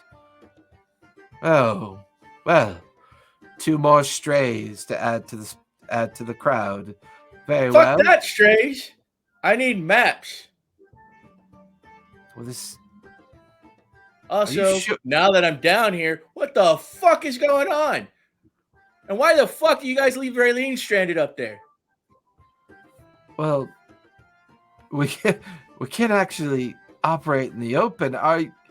Is there something wrong with you? You can feel Keth's hand squeeze your elbow, like just trying to get you to calm down. Has she recognized the hammer yet?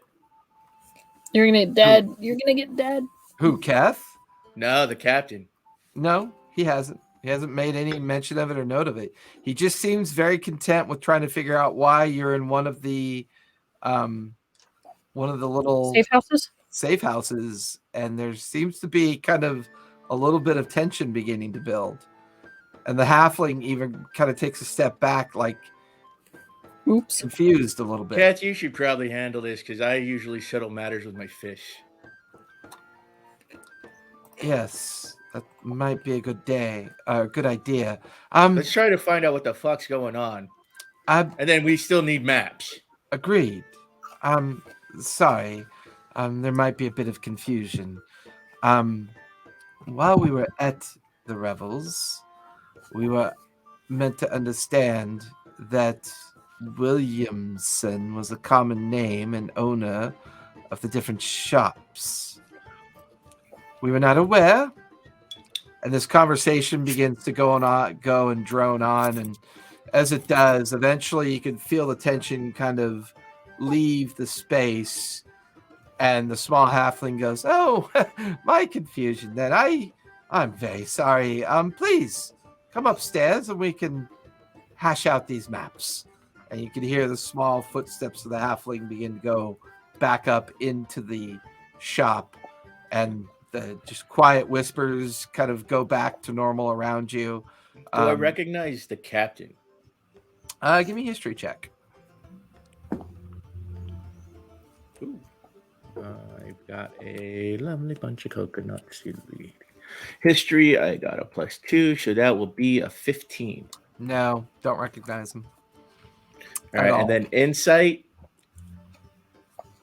On what? Insight check.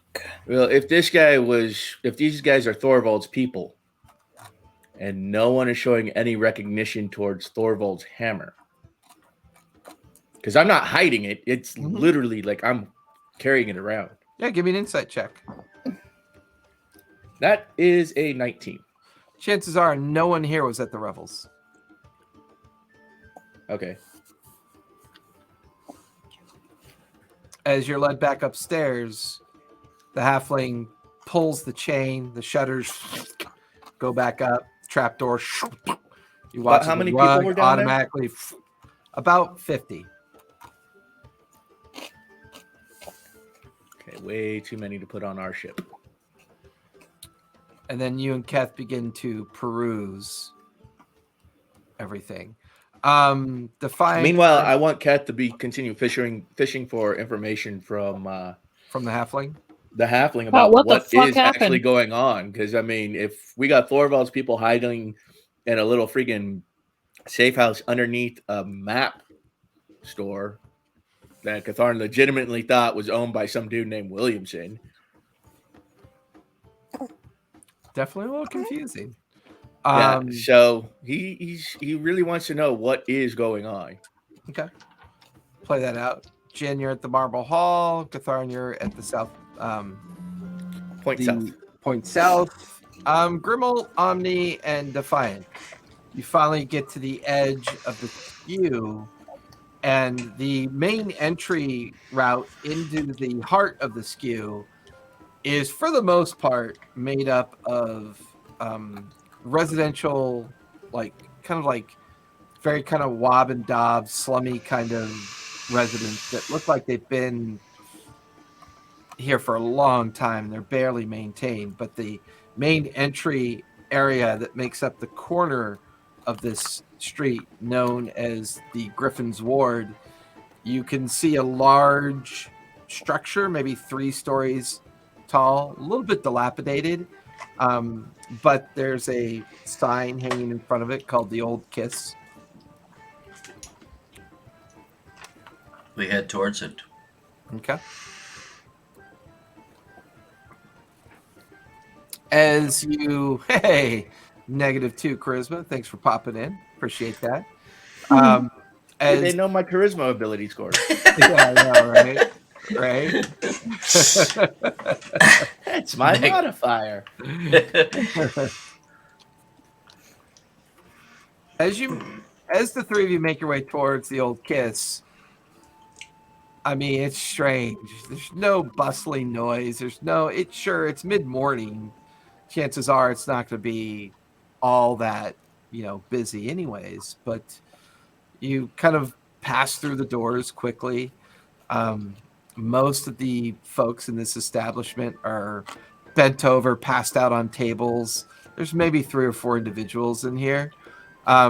There's a very tall kind of working class human behind the bar who just kind of stares at you as the 3 of you come in and goes back to wiping his glass. A very diminutive looking barmaid comes over and, please grab a seat wherever you'd like. We're unfortunately out of ale. We do have some wine left. We have some foods, but not much. No meat, unfortunately. Mostly cheese and stale bread.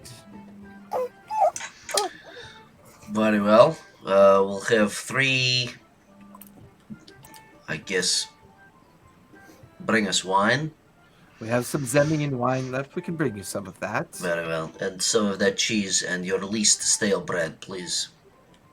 That'll be tricky, but we'll give it a try. And eventually, looking around, you find a small table devoid of anybody else's patronage. The 3 of you sit down. After a few minutes, a platter of cheese and stale bread brought over, a small bottle of Zemmingen wine, and she just looks at the 3 of you. That'll be 20 gold, please. Excuse me? How much? 20 gold. 20 gold. I look around. How many patrons are there? 3. And they're all passed out? Mm-hmm. Perhaps you'd have more customers if you did not charge so much. May I ask why your prices are so high? It's the embargo, dear boy. The embargo? I'm not familiar. All the guilds have abandoned the cities. There are no means of shipping food and product in and out of the major ports. We haven't seen fresh food in over a week. This is what we have. This is what we charge. Otherwise, we'll just shut our doors. I could make food. Well, then make it. We could just do the wine. How much for just a bottle of wine? 15 gold. Good gracious. 5 gold for cheese and stale bread. Tell you what, we'll just do the bottle of wine. And I give her... She picks up the platter and just stands there with her hand out. I give her 2 platinum, and I make. Well, I'm gonna. give her 2 platinum, food in the water. and I say, I expect change, please. She reaches into a small purse, pulls out the 5 gold, puts it back on the table for you, walks Okay. away with the platter. Well, before she walks away, I'm gonna say I can make food. We're not gonna eat all of it. If you guys want the rest, it'll go away in 10. Oh, no, thank you. in- If in I want tomorrow. tasteless food, I'll go to the temple. Okay. I just figured it might be better than stale bread. Sure. Your kind usually does. Good day. What does she mean, your kind? That was Oh, rude. magic user, I'm sure. Cat fight. I think that was a kitty cat joke, perhaps.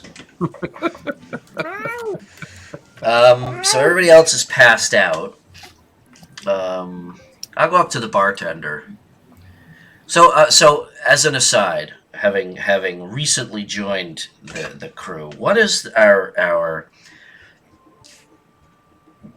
impetus here? Are we? Are you asking Omni? Yes, sure. Omni, I Captain. mean, you can role play it out while I use the bathroom real quick. Okay. So, Captain, refresh my memory again. Where does your allegiance and the crew's allegiance lie, given the latest happenings between Thorvald and the guild members? First and foremost, to each other.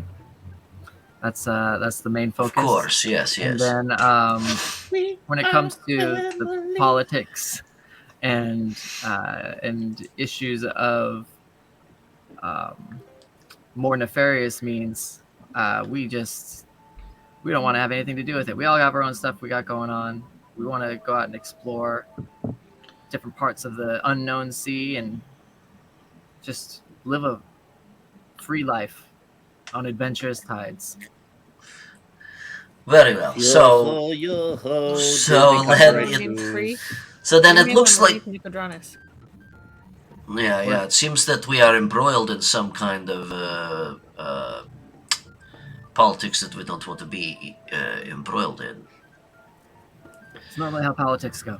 Okay, so we, and I use the term we because for the time being, I like all of you. You saved us, and feel like that I'm in your debt, so I will consider myself part of the crew. But for the time being, we do not have any motives based on either Thorvald or the rest of the guild members. Is this correct? Any motives? Well, we are not beholden to either one of them. No. Okay. We're proceeding as such. Okay, I'm just trying to understand the situation, that's all. I don't want to misspeak and get us into some kind of trouble. We had the opportunity to go along with his plan, and then he was murdered. And then things got crazy, and Did you kill him? No, actually, Keth did, but that was, a different. She was glamored to do so. It wasn't her choice. She was controlled by somebody else. It's a long story. But yeah, so we're just kind of like Homer Simpson, like into the bushes right now, kind of getting away from all of the bullshit that's been going on. Did you just meme? You just meme. Yeah, I'm That's awesome. we're just trying to get out of being in between a rock and a hard place, I see. Okay. while at the same time pursuing all of our own personal pursuits, as well as trying not to die. Okay, very well. So our goal here in Nicodranus is to resupply, possibly buy another ship, and get the fuck out of here before anybody Apparently there aren't that conscripts many us. ships around, unfortunately. So Yes, I don't know yes. I mean, aside from getting one of the ones that has all of the top scorch damage done to it and fixing it up, I doubt that's going to happen unless we agree to do something and work for Zehefe. Very well. Unfortunately, this doesn't seem like it's going to be the port where we're going to be finding another ship, unless somebody, just abandons one and we happen upon it, and then we just, finders keepers, that old adage. Gotcha. Understood. Okay, thank you. Losers, criers. Finders, keepers, losers, dead people. Weepers. Well, I mean, you don't. Some people cry, weep for the dead, but you can't weep when you're. Anyways,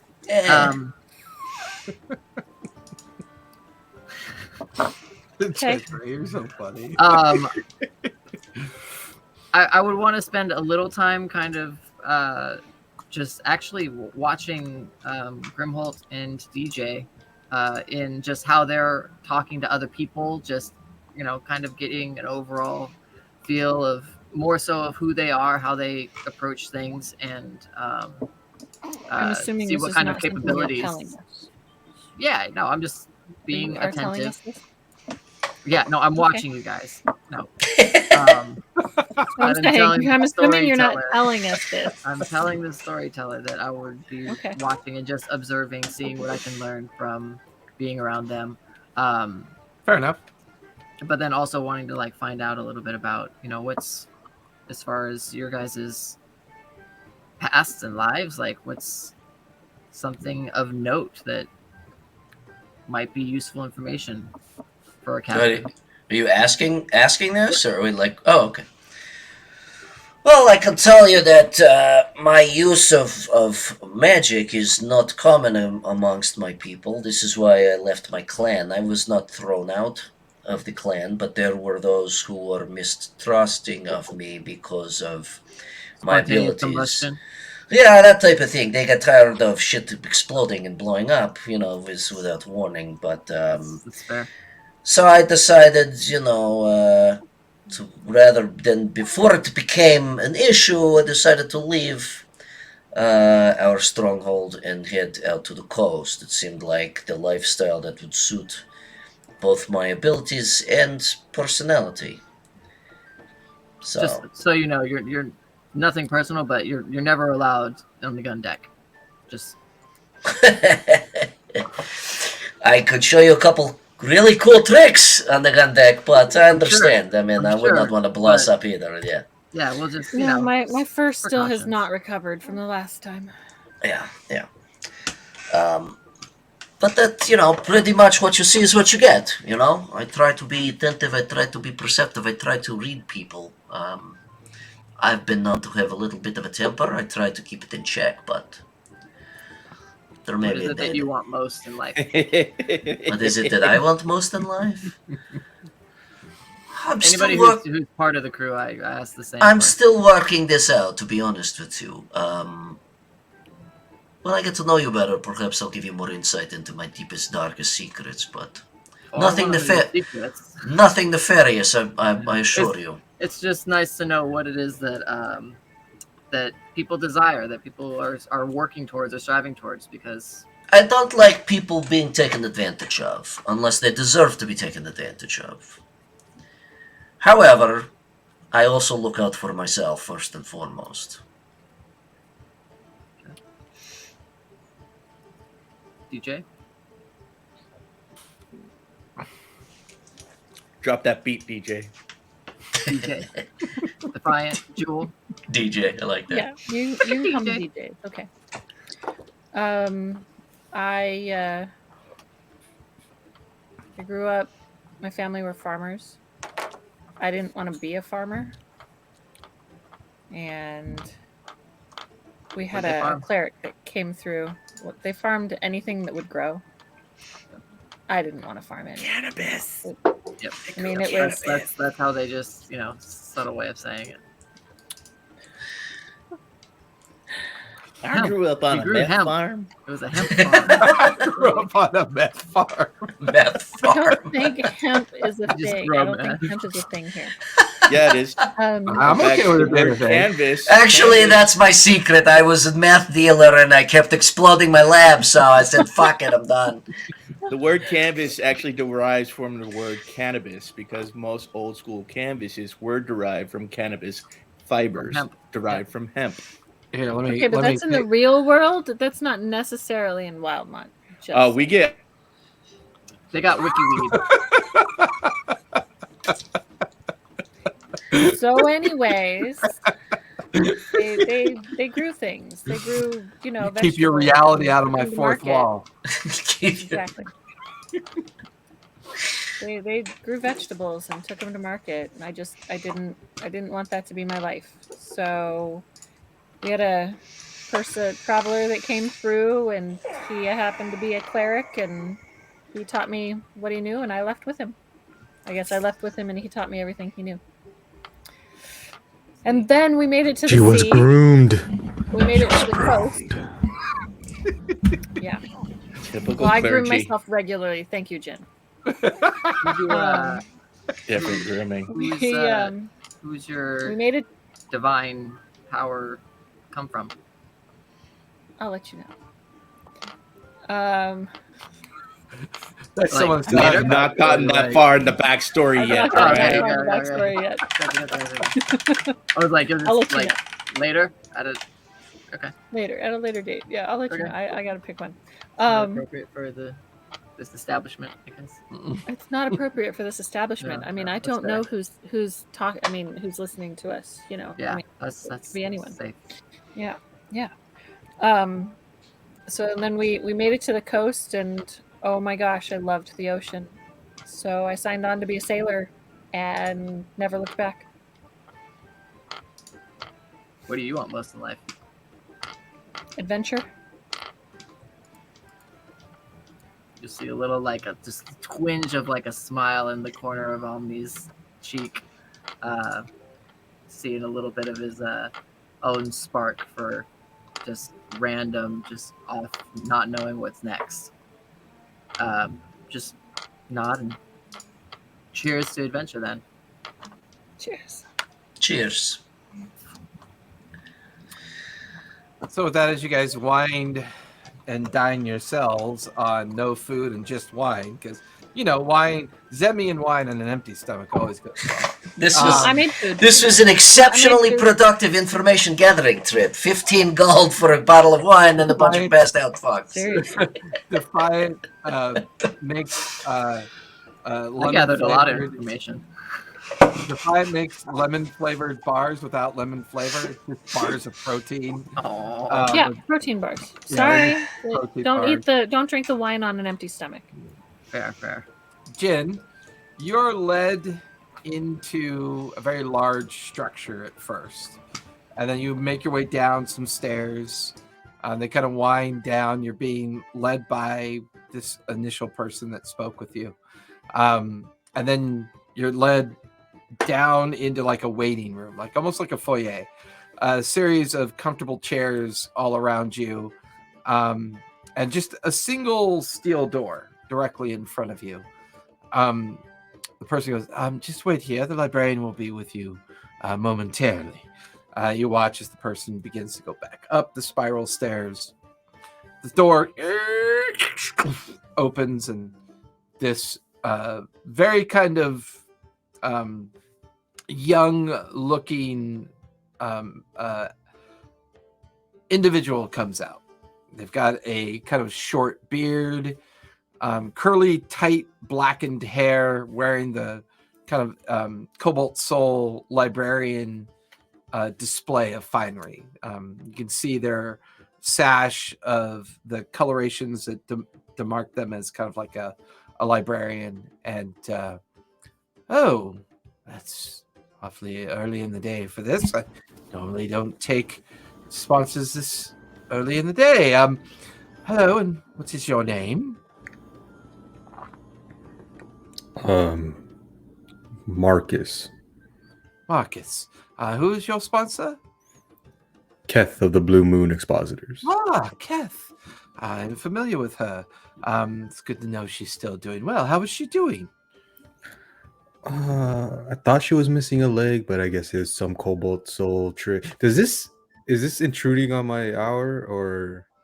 No, your hour begins the moment we walk through that door. Okay, then we can small talk over. No, yeah, I thought she was missing a leg, but it was a cobalt soul trick. Turns out she was just disguising herself as a cripple. I don't know what any of that means, and I'd rather not. Anyways, come this way. Opens the door, leads you in. The acolytes can sit. Oh, watch that first step. He kind of grabs onto your arm gently, and you begin to float in open space. And then you float for a moment, and you float, and then finally your feet land on the surface, and you're standing. You're standing on like a stone platform, and looking all around, you can see other small stone platforms hovering in different variations, and you watch as this like translucent ball of energy comes floating down and hovers nearby. Well, I leave you to it. The acolytes here can certainly help you find whatever you need. Good luck. And you watch as the individual kind of leaps off the platform, floats over to the open door space, and then disappears. You hear the steel door close. All around you are just these floating globes of energy that are kind of in like a in a stasis condition where they're hovering out on the fringe, and then this one globe is now near you. Good evening, sir. How may we be of assistance today? What particular item are you looking for? Is there a particular... Please don't do that. Please don't do that. I said please. Okay. The orb like bounces away from you each time you do it. It pulses with auditory response when I it's need a few interacting with books. you. What books are you looking for, sir? A general history of Taldore, of the continent of Taldore recent histories. I can certainly acquire that for you. Any tome you have regarding a ship called the Leviathan. Certainly. Anything else? And you have treatises regarding the any recent treatises between Thorvald and the Marquis. Sorry about that last request, sir. All of such documentation and information related to the individual known as Thorvald has been classified non grata. You have to get the personal request through Master Zehefe Gregor to get access to those archives. We are Since unable... when has the Cobalt Soul been partisan? I'm not aware of what that word means, sir, but unfortunately I cannot accommodate any information regarding Thorvald. Help me with the two other books then. The other one. Very well. You watch as it pulses for a moment, reading. and then some of the other spheres pulse, and they kind of disappear up into the upper strata of the area that you're staring at. You watch as then they kind of float down after a few minutes, and about 15 books are placed on a small table that's now in front of you on the platform that you're standing on. All right, I read the titles. Okay, give me an investigation check as you begin to read the information. Oh, that's not bad. I'll use my knowledge of past life. Okay, 30, 20 plus 23. Okay. One of the books you find is on the political and bureaucratic agreement between somebody that goes by the name of Balin. There's a series of entries and journal dissertations from this individual in regards to naval activities, not only in Marquis Marquisian naval terms, but also it would seem that this person was giving advice to Tal'Dorei Council as well.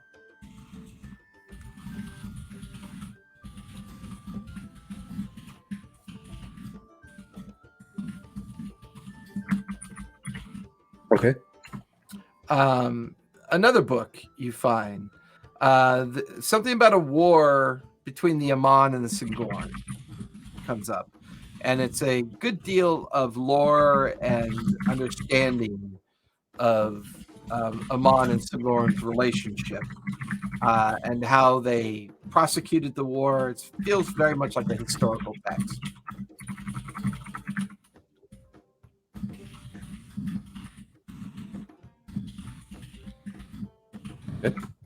And then you find a book about the Centaurio family, about their origins, about their influence within Amon and Marquisian politics, and their lineage. The author of this particular book is fairly recent and goes by the name of Jamie Centaurio.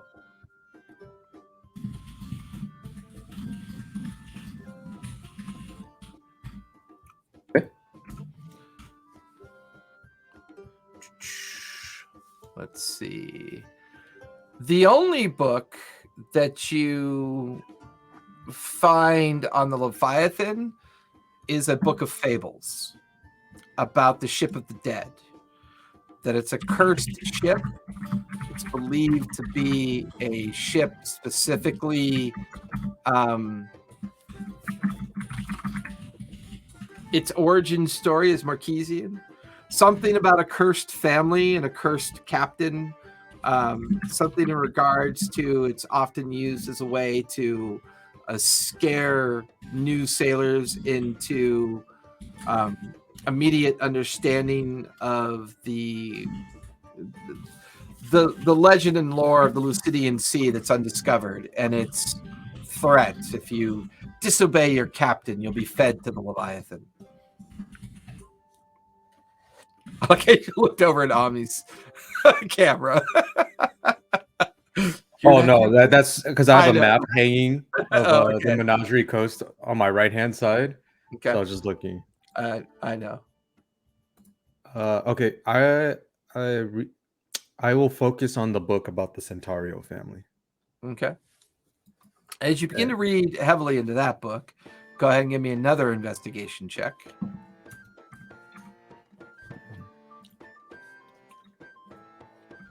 Okay. Yes. Dirty 20. The Centaurio family was a very influential political family within the within the Anoa region. This region was reduced into a very chaotic and ruinous state during the Amon and Singorn War. It is believed that a very high-tiered family member of the Centaurio family was involved in one of the last great naval battles between Amon and the Singora, as well as some land confrontation as well.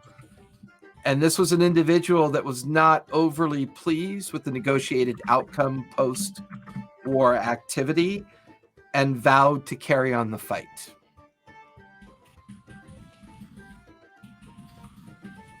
However, the surviving members of the Centaurio family bowed to the Amon Council and the Amon monarch of the time, because the council didn't exist yet, the Amon monarch of the time, and repledged the loyalty of this family, regardless of the outcome of the condition of both Anoa and the Singorn.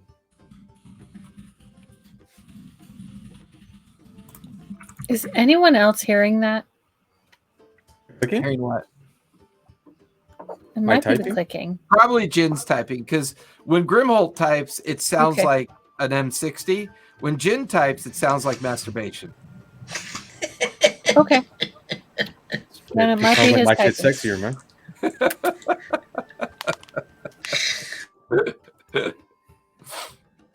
something sensual about my typing. Oh, your fingers are definitely sensual. There's no doubt about that. Yeah, I got delicate hands. You've got hands that have been counting money for years. Okay. Also other people's money. How much time do I have left, if any? I'd say so far you've consumed about 30 minutes transcribing all this information, researching what you've gone through so far. I will ask one of the acolytes if they have any biographies on Jamie Centaurio. There's a moment where the globe kind of pulses.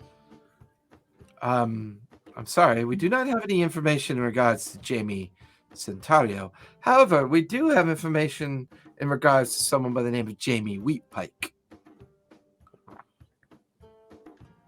Are they from the region of Taldori? They do not denote that in the author's name. The book with this person's name associated to it is a book of the understanding of the transition of life to death.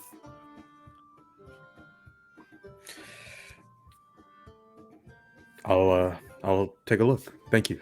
Watches the globe disappears up into the darkness. A few minutes later, a single book is brought back, laid on the table. All right. Another investigation? No, we'll go off the second one you did, because this is now going through the detail of the books. The very first page you open, dedicated to a dear friend of mine, Cecilia. I have no idea what that means. Dear friend of mine, Cecilia. That's the only name Jin remembered when he woke up. Mm-hmm. Okay. As I read that inscription, I'll call the orb down. And I'll cross-reference it with the other book about the Centaurio family. Is there a family tree? We can certainly attempt to find more books in regards to the Centaurio family. Unfortunately, this location of the Cobalt Soul Academics and Archives are more in line with the understanding of regional archives. Our Iman or Marquette archives may be more fortuitous towards you in this regard, but we shall attempt to find. Thank you. If anything regarding information regarding Cecilia Centaurio. I shall certainly try. The globe pulses and disappears up into the darkness. Gone for a while. After about 5 minutes, it comes back. Sorry, sir. Unable to find anything in regards to Cecilia Centaurio. That's all right. You tried. Pat his little orb head. The orb's just like awkwardly pulsing. Is the orb's name Jeeves? You'd love that. I'll keep reading the book written by Jamie Wheatpike.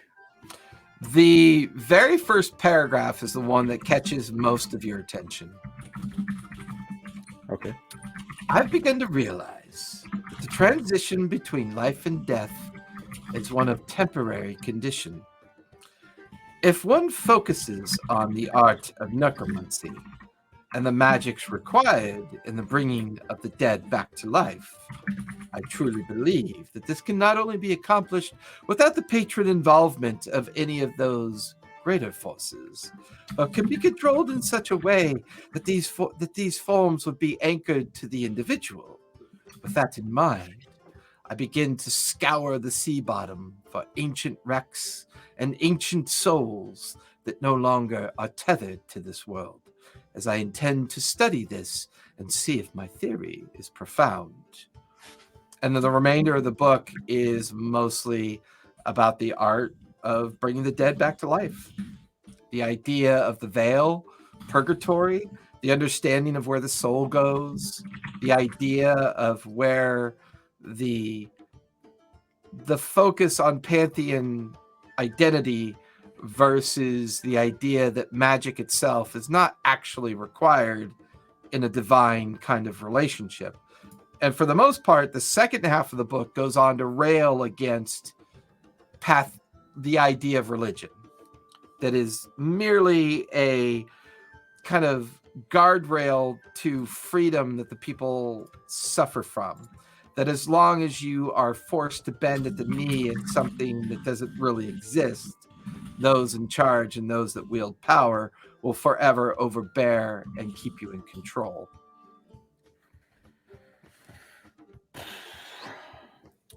Catharn, you and Keth have been perusing the shelves for a while. Things seem to normalize a bit, but so that kind of awkwardness where the halfling stares at the two of you from time to time from his work to watch you peruse the wares and the maps and the books and everything that he has to offer. Go ahead and give me investigation, please, Catharn.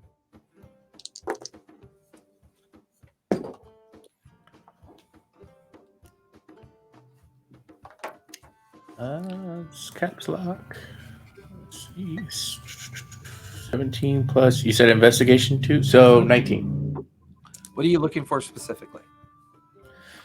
Specifically, I'm looking for the charts of Darktow shallows and the surrounding atolls. I'm also looking for Thorvald's mark. You have no luck finding Thorvald's mark. Any reference here, there's no connection. I would say, however, you do come across some naval charts, some retired naval charts. They seem to be copies of a naval admiral that goes by the name of Vincent. And he's a retired Commodore now. The chart seems to be a very detailed reference to all of the reefs and shoals around Darktow, as he was involved in the original construction of the 3 shipyards that exist in Darktow. You also find a lot of detail in regards to the size of Darktow Port, the condition of the island, and everything that was kind of involved in its original design, planning, and construction some 30 years ago. So it's Vincent. Admiral Vincent, now retired Commodore Vincent. But you can just call me Daddy. Commodore Vincent. Vincent. Commodore Vincent. All right. And most of these charts are from his hand. It appears to be. It's even got a reference to a naval shipyard called the Keeper's Iron.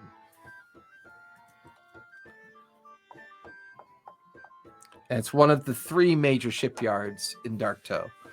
And you also learn a little bit about the idea that the shipyards in the chart references, these were the maps that were initially issued to the Navy, as well as the merchant fleet, for whenever repairs are needed. This was the primary shipyard that was always used for the heavier vessels. The Keeper's Iron was mostly military in origin.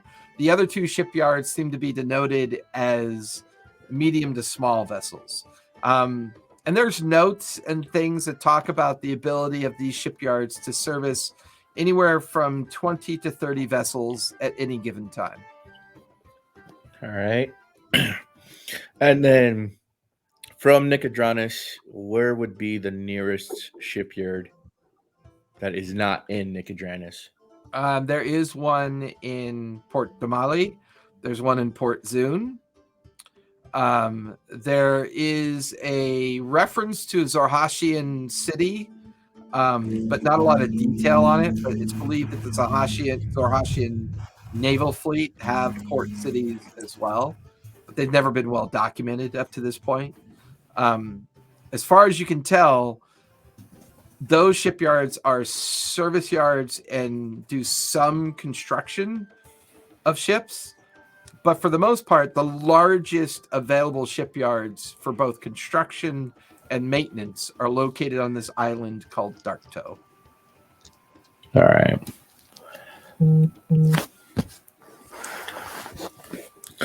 All All right, and then now I'm going to start pumping the halfling for information. Okay. Yo, phrasing. I already came in flirting. That's disgusting. The halfling looks up from his work. Yes. They're my size. Oh, I'm very much your size. What can I do? So what is going on in this? What the fuck's going on? Well, Why are we seeing fucking people hanging from their own ships? Why are you stashing Thorvald's people? So, I don't really want to talk about my mistake. I do apologize for that. However, It's already out the bag, fuck stick. Don't worry, I'll pay you. I'm not a charismatic motherfucker. I am not going to try and sweet talk your ass. And I will give you my word that whatever you tell me, I'm not going to tell another soul that is not part of my ship. Persuasion with advantage. How much are you paying him? I'll give him 10 platinum. Okay. Ooh, I rolled a 19. Girl's like, so I'll that tell means you an lies 18. for 10 plat. 10 platinum. Roll 6 dice with double advantage on each. Yeah, it doesn't matter. I still get a -1 to my fucking charisma, so that's 18. 18? Yeah. The halfling looks at you and looks over at Kath, where Kath is currently kind of looking through some books and journals in some boxes, and he goes, look, not everybody was on board with Thorvald. Unfortunately, just being associated with him can almost get you killed. So I'm not really sure how you and yours managed to safely make it into port, but those that I stashed down below, I'm trying to smuggle out into other areas. They have chosen to not participate in Thorvald's little adventure. I'm making a platinum ahead on this. Unfortunately, I cannot find a vessel to get them out of the city, and I'm currently working on a way to smuggle them out. That is why they're here. And you watch as the 10 plat disappear into a pouch. As far as the condition of the city, Thorvald's little plan has unfortunately worked better than most had thought. Not only has the entire merchants guilds, all under Thorvald's sway, gone independent, but it would seem that their more nefarious activities are keeping most of the other independent vessels pinned down either in ports or out at sea. They are unable to not only make dock in Nicodranus, but word has it, they are unable to make dock in the other major cities as well. If this continues, people will quite literally begin to starve to death. The amount of food and infrastructure material to move between cities, there's not enough overland infrastructure to support it. Is that worth your 10 plat of information? Because that's all I know. And as Plenty of far as information, and I'll tell you now also. Yeah, I've seen Thorvald at work, and whatever ships you guys set out, they didn't make it. what do you mean? I mean, we sailed through a whole bunch of wreckage, and then behind us we saw Thorvald's flag. Why would he attack his own men? It doesn't make any sense. Oh, it wasn't just his men; it was also the Clovis Conclave, them bitches. Oh. So that's open warfare on the sea then, is it? Yeah. Looks that way. It's gonna be a lot of fun. No, starving to death is not a lot of fun. But not for you. No, I'm gonna be fine though. I'm tiny. I eat little portions. You're terrifying. I get that a lot. Is there anything else you'd like to purchase from my shop? No, how much for these maps? 5 gold apiece, please. All 4 maps, 20 gold. All right, so I give them 3 platinum. Oh. Well, thank A you little very bit of much. advice. Yes. If you can get out of town, get out of town. It's better to be a little wealthy out and abroad than starving when the big folk start looking at you like you're a snack, and not the way I'm looking at you like you're a snack. Well, the Clovis Concord is doing its best to keep things in check. You really trust the government to help your ass? I don't know what that word means, but I trust. You this really app. trust of rich ponces to trust your ass to freaking take care of you? No, rich people always look after rich people. Nobles will always look after nobles. You're a fucking peasant. I'm a fucking peasant. They're not going to look after us. Any food that comes into this city is going to go into their fucking bellies, and they'll charge you 10 times more than they were actually paying for it. Do you want to use intimidation or persuasion? Your choice. I'm just telling them facts. Persuasion, then. I mean, either way, they're both fucking, they're both charisma based. True. But it's the way you do it that makes a difference. Well, yeah. I was actually going to ask you if I can use strength as intimidation for some of my shits. That would be a 17. I think if you do physical interactions with your verbose way of doing a physical interaction, we can switch over to that. Yeah. But Yeah, I think that's basically how Gatharn would intimidate someone who's basically... Like, I could imagine you grabbing the scruff of someone's shirt and, like, yelling at their face, and we could use strength as your advantage. Yeah. So, all right, but that's a 17 because, again, I rolled an 18. -1. Yeah. He seems generally concerned by the time he gets done with the conversation with you. By the time you and Kath make your way out of Point South and, you know, out the front of his shop, he is still hovering over his architect board, like looking like he's working, but you could tell he's in deep thought after that conversation. All right, Kath, let's go see this Malforan fucker. Who? You're a handler. How can you forget his fucking name? Expositor Malforan, the handler for the Cobalt Soul. Hush, hush, blah, blah, blah. You think I just came out here for fucking maps? We got maps on the ship. Gatharn, that wasn't a who as in who clarity. That was a, are you fucking mad? We need information. You need to check in. And apparently, we got a fucking undead Tharivol on our ass. I think you might want to relay that information to your people.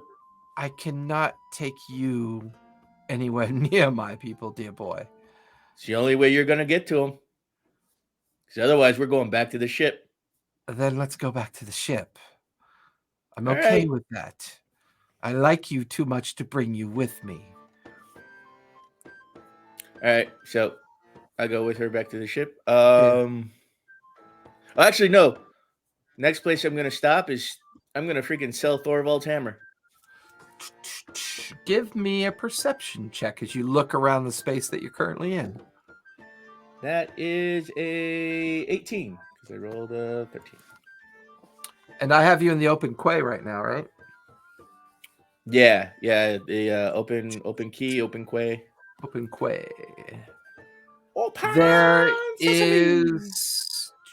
is a sign nearby called the Iron Arms. All right, I go It's in a there. pawn shop. Definitely a blacksmith shop. I don't know about a pawn shop. It's definitely a blacksmith shop. Are you about to get a massage It's a by a robot? Ponzi scheme. Poor Ralph. Why couldn't it be a Ralph scheme? It's always a Ponzi scheme. That's what I'm saying, Seabass. See, when you make a Happy Days reference and only the old guy laughs, you know you're in good company. Or aging company. Dude, I'm aging. I turned down an open bar last night to go Like take a nap. fine wine, baby. Like fine wine. Like fine vinegared wine. I was like, you know what Omni- sounds better than an open Omni's bar aging right like now? fine wine. Can't you believe that man's 185 years old? It's just because you drink sake. Suki sake. That's presumptuous. So, Gatharn, you're looking for a place to sell the hammer. Yeah, and I Jim, go into the you're- Iron Arms. Yep, Jin, you're wrapping up your time over at the Marble Hallway, or the Marble Hall. Grimholt, Omni, and Defiant, you finished the bottle of wine. You're currently at the Old Kiss Tavern within the skew. Anything else you'd like to do while over here? Shopping. Magic shop. Magic shop. Magic shop. Die. Go to magic shop. I'm gonna pack up the rest of the food that They didn't eat. We'll Apparently. ask the barkeeper if there's a shop like that around that they know of, not only in this area, anywhere that they know in Nicodranus. The only place I know of that you can get magics if you can afford it is over at the Naga's Ward. Other than Naga? that, I couldn't tell you. Naga's Ward. Thank you. Flip him a gold. Yeah, he Where is it? catches it. He tells you it's a little bit deeper into the skew, not too far. It's on the crossroads between the Anvil Street and Copper Road. Bless you. Bless you, molest you. I like how I say molest you. She stopped sneezing. No, she just muted herself. I just muted myself. I didn't make it to mute before the first two. Yeah. So, with that, the three of you make your way in that direction. And without too much fanfare, within about 5 minutes, you find the corner that you're looking for. It's a strange little shop. It's incredibly small.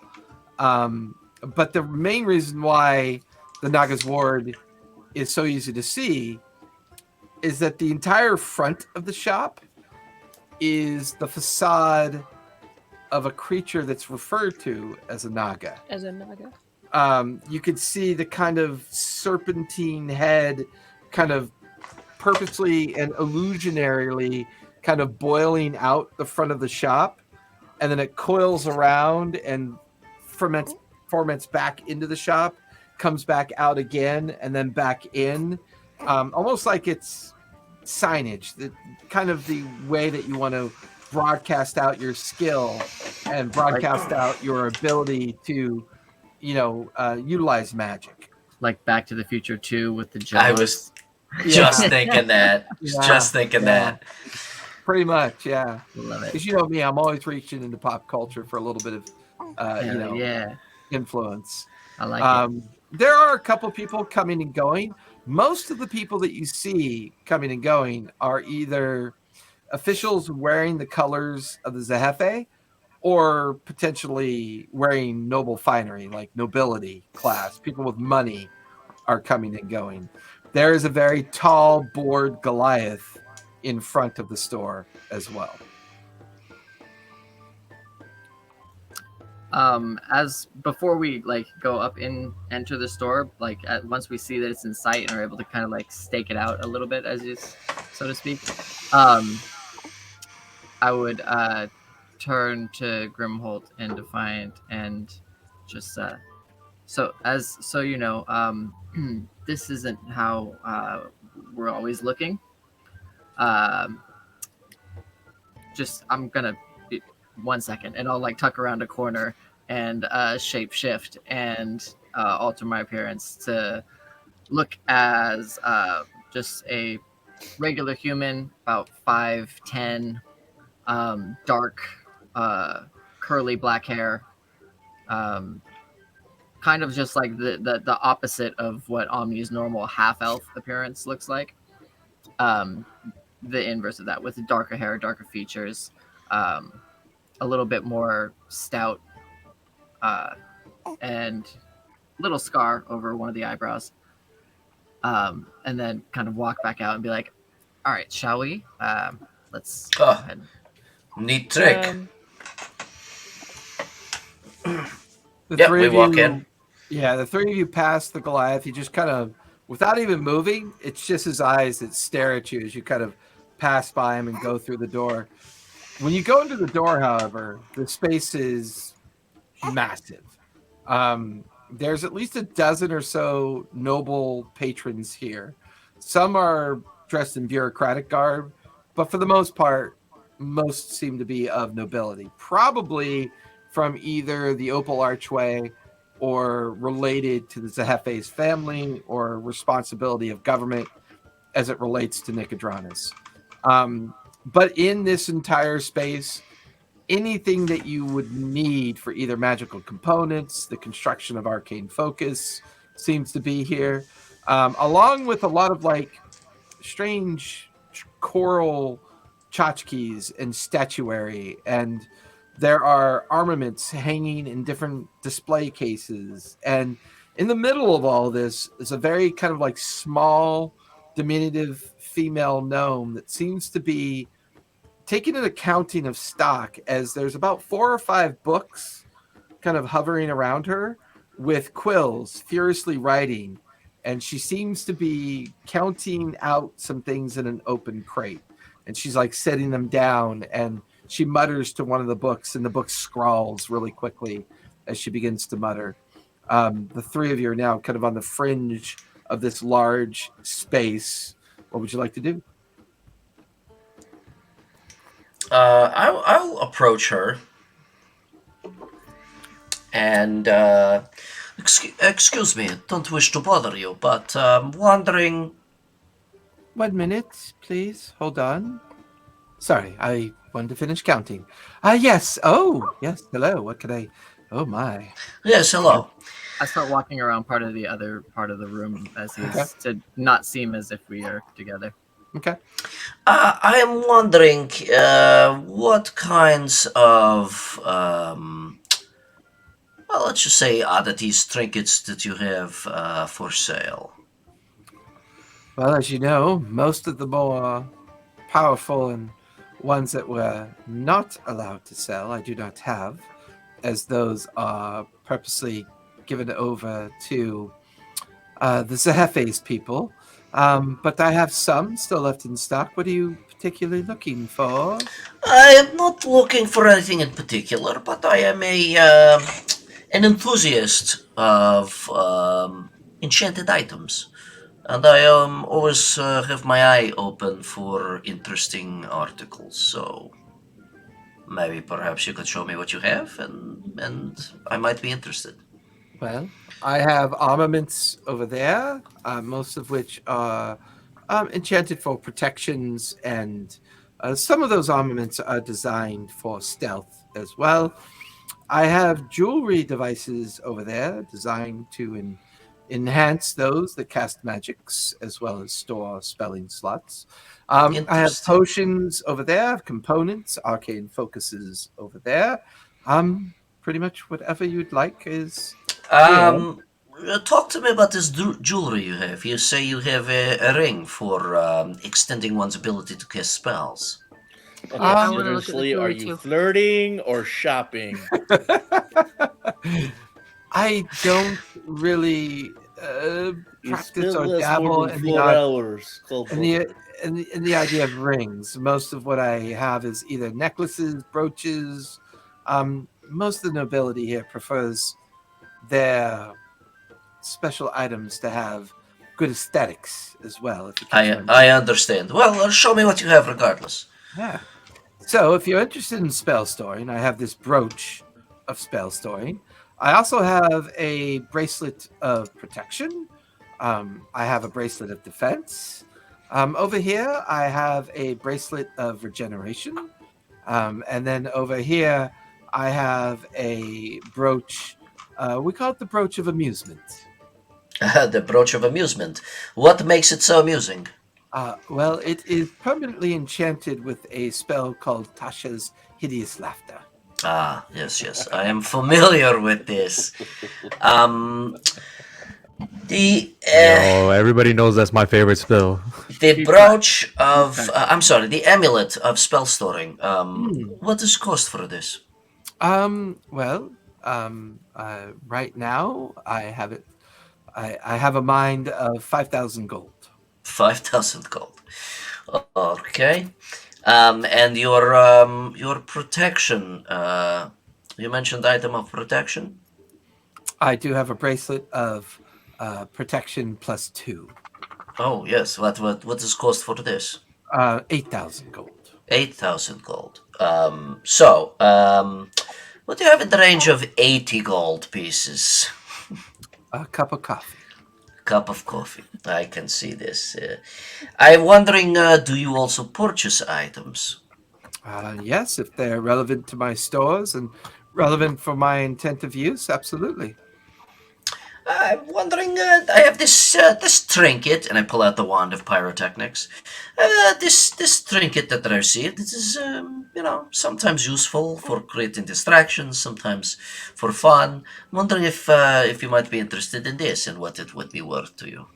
My daughter would love to have another one. You don't say.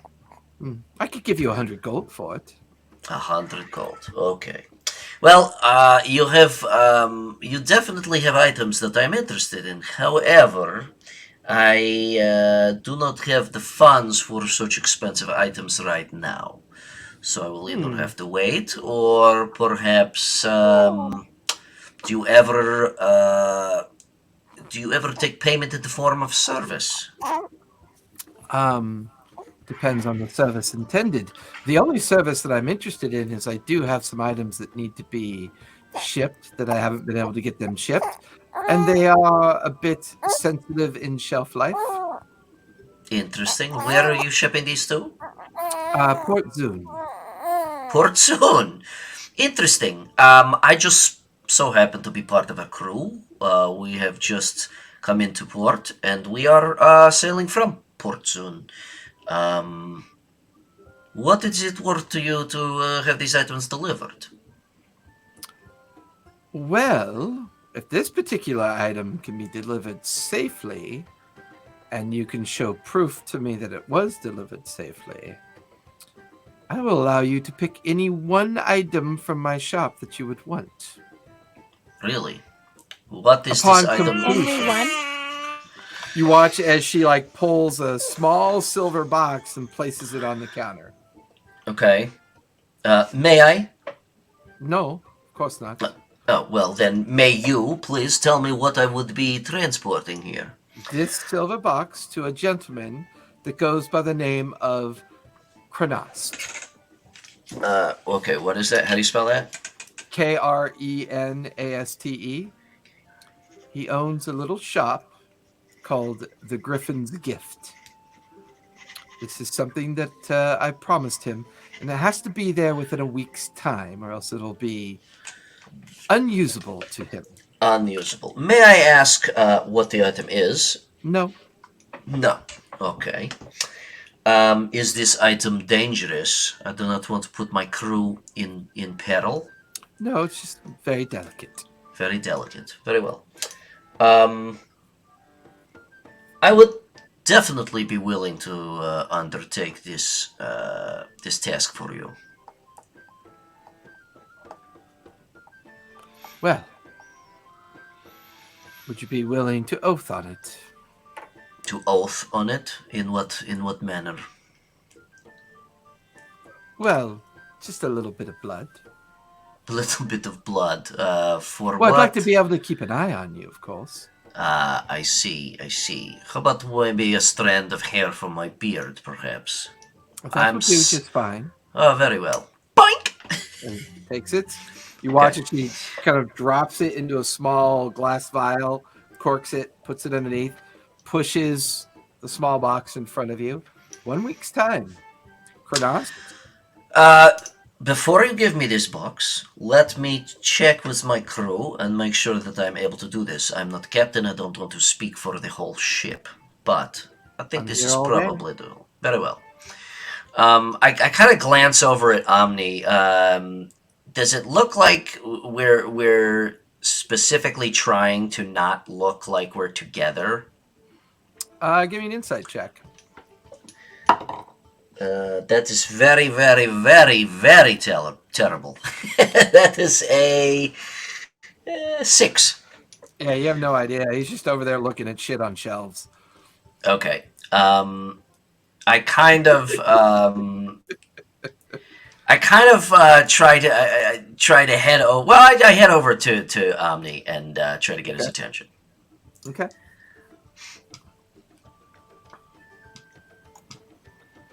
Captain, it appears that I kind of try to do it out of sight of what was the woman? A goblin?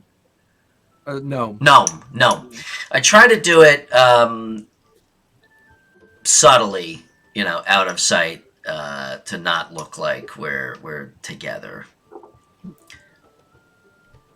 Actually, you know what? Fuck it. With that insight check, fuck it. I basically walk up to Omni and I'm like, "Excuse me, Captain. Question for you. It appears that this fine woman has a task that needs to be completed. A delivery made to Port Zun, and it must be made within 1 week's time. I'm wondering what you feel about this." Well, considering we're not even entirely sure how long we would need to be in port if we're able to find and do any of the repairs and resupply that we need, above game, how long would it take to get to Port Zun if we left today? Maybe 2-3 days. Okay, so there's a couple of days to spare. Port Zun's not that far from Nicodranus. I certainly don't want to dictate our destination, but what are they offering for it? They're offering a pick of any one single magic item that they have in stock. I figured her prices are upwards of 5,000 gold. I figured this is decent payment for such a seemingly simple task. But then we have to get back here and get back to this shop to collect. This is true. I'll go up to the shopkeeper. Just hello. Yes. Hello. What can I do for you? Was wondering, just curious. What's the craziest, most expensive thing you have in the shop? Well, those two don't always align. Oh, yeah, okay. So one's crazy, one is both. very expensive. Tell me both. Now I'm really curious. The most expensive. Now we're cooking with gas. The most expensive thing I have is called the Keeper's Box. The Keeper's Box? What's the Keeper's Box? It's between her legs. As you I could see bat that. away the meta pigeon. Fly in here. It's a One of dirty, Gatharn's dirty pixie fly. cousins. You're making me potentially regret trying to get these rings enchanted. Yeah, so please go on. What is this box? Please, what does it do? The Keeper's Box allows you to, you can anchor this box in any one single location. You can then cast an invocation of the box itself from anywhere you are in the world, and a small tear in space will come into existence, and you can merely... It's like the inventory in the inventory chest in Diablo. Pretty much. What is the cost for this item? 100,000 gold. 100,000 gold. And would this fall under the pick anything you want for delivering this this box? Absolutely. Holy shit. Okay, so I what is totally the want that. craziest? What is the craziest thing I have? And she pulls out this ceramic jar and puts it in front of you. Okay, It is emblazoned Gathar. These are the ashes of somebody that you know. No, dear boy. No. Okay. This would be an Ifrit. That'd be crazy. So what? This would be an Ifrit. Oh. Ooh. Wait, what's that? An Ifrit. This is I'm seeing a thought. I've seen Omni going, oh, okay, and so just, and she's like, it's an Ifrit, and he's like, she's a what? A what? A what? This is a what? Are you full? No, I'm still hungry. May I suggest? Please expand. Yes. What exactly is in the evil Grimholt, do you want to know what it is, or would you be capable of knowing what it is? I would ask you. Would I be? Should I make an Arcana check? Considering you're being a caster and being a dwarf, you might know what this is. You can go ahead and give me history, actually. History. Yeah. That would be an 11. 11. You know of it, but you've never heard of it being offered as a vessel or device. These Okay. things are typically sentient. The only thing that strikes you interesting, there has been rumor that there are maybe one or two things in the world that can be used to contain an Ifrit, and therefore it's available to do 3 biddings. If this is an Ifrit jar, at the conclusion of the 3rd bidding would probably release it. Okay. This is an exceptional item. I would suggest that if it suits you, Captain, that we take on this task. These are very valuable items. Could probably help us in our other endeavors very much. I just Have you imagine seen the Ifrit looking Wishmaster? like a jar of dirt. Oh, I got a jar of dirt. It's a VCR box with a brick in it. Have you The guys fuck? seen the movie Wishmaster from like the early 90s? No. It involved an evil genie freaking granting your wishes and you regretting said wishes. That's essentially Oh, the yeah. freak. Yeah. Careful how you word your wish. That's normally how the spell goes, though. Good woman, if I may, we are not sure how long we will be in port. Perhaps you hold this for us, and if we find that we are leaving... No, change that. You know what? We may have to make a quick exit. Perhaps let's have a deal. You give me the box, but if it turns out that we are waylaid here longer than it would take, and make it impossible to deliver this within a week, then I shall return it to you. Is this acceptable to you?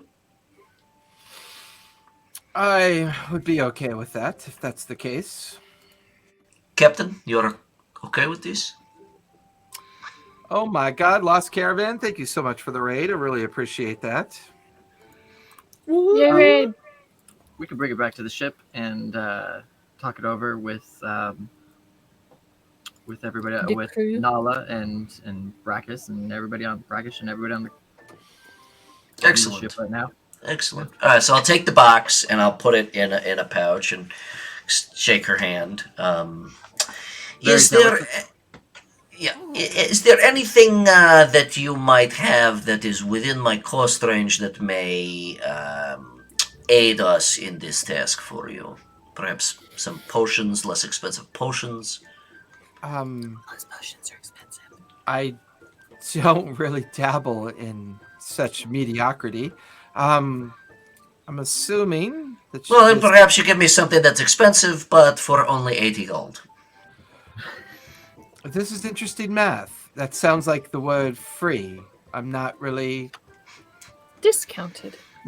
No. I think if you prove yourself by delivering this box and you're free to pick from these items, I'm comfortable with the conversation proceeding from there. Okay. All right, very well. Omni's just standing back, watching how Grimhold's how his negotiation tactics are, and he's just like, How about this? What potions do you have? Let me start by asking this.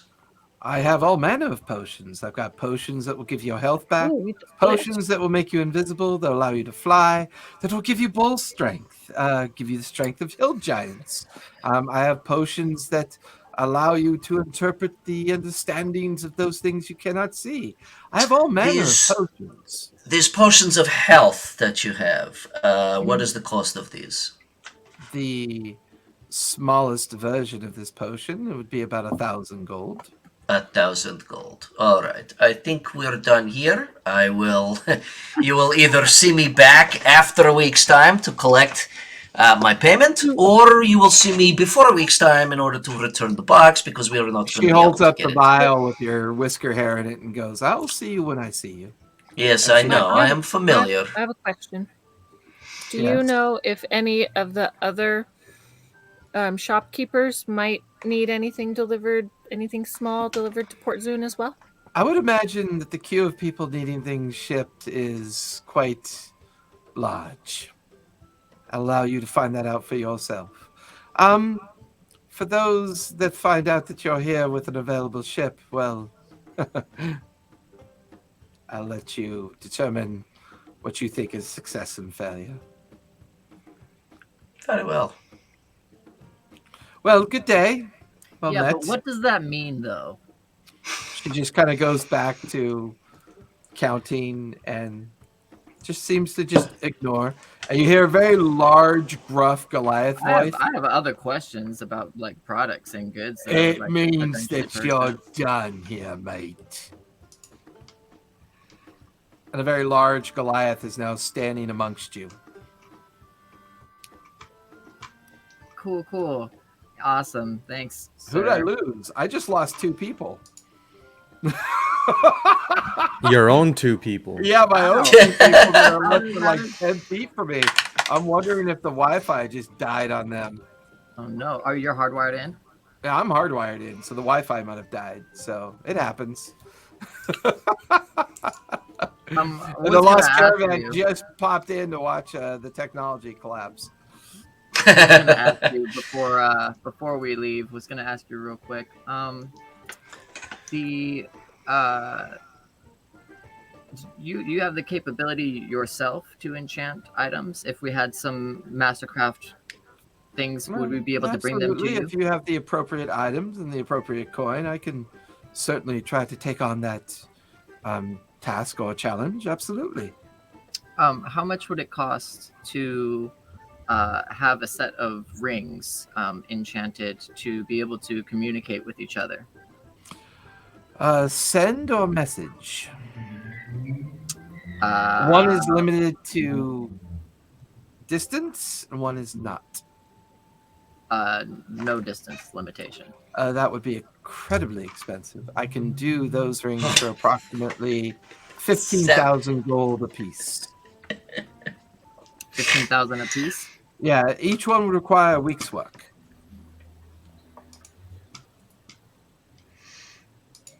We have how many people on crew now?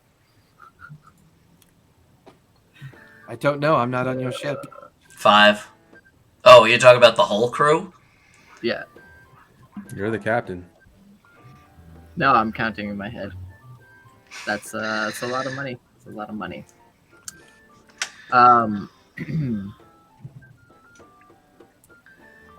Okay.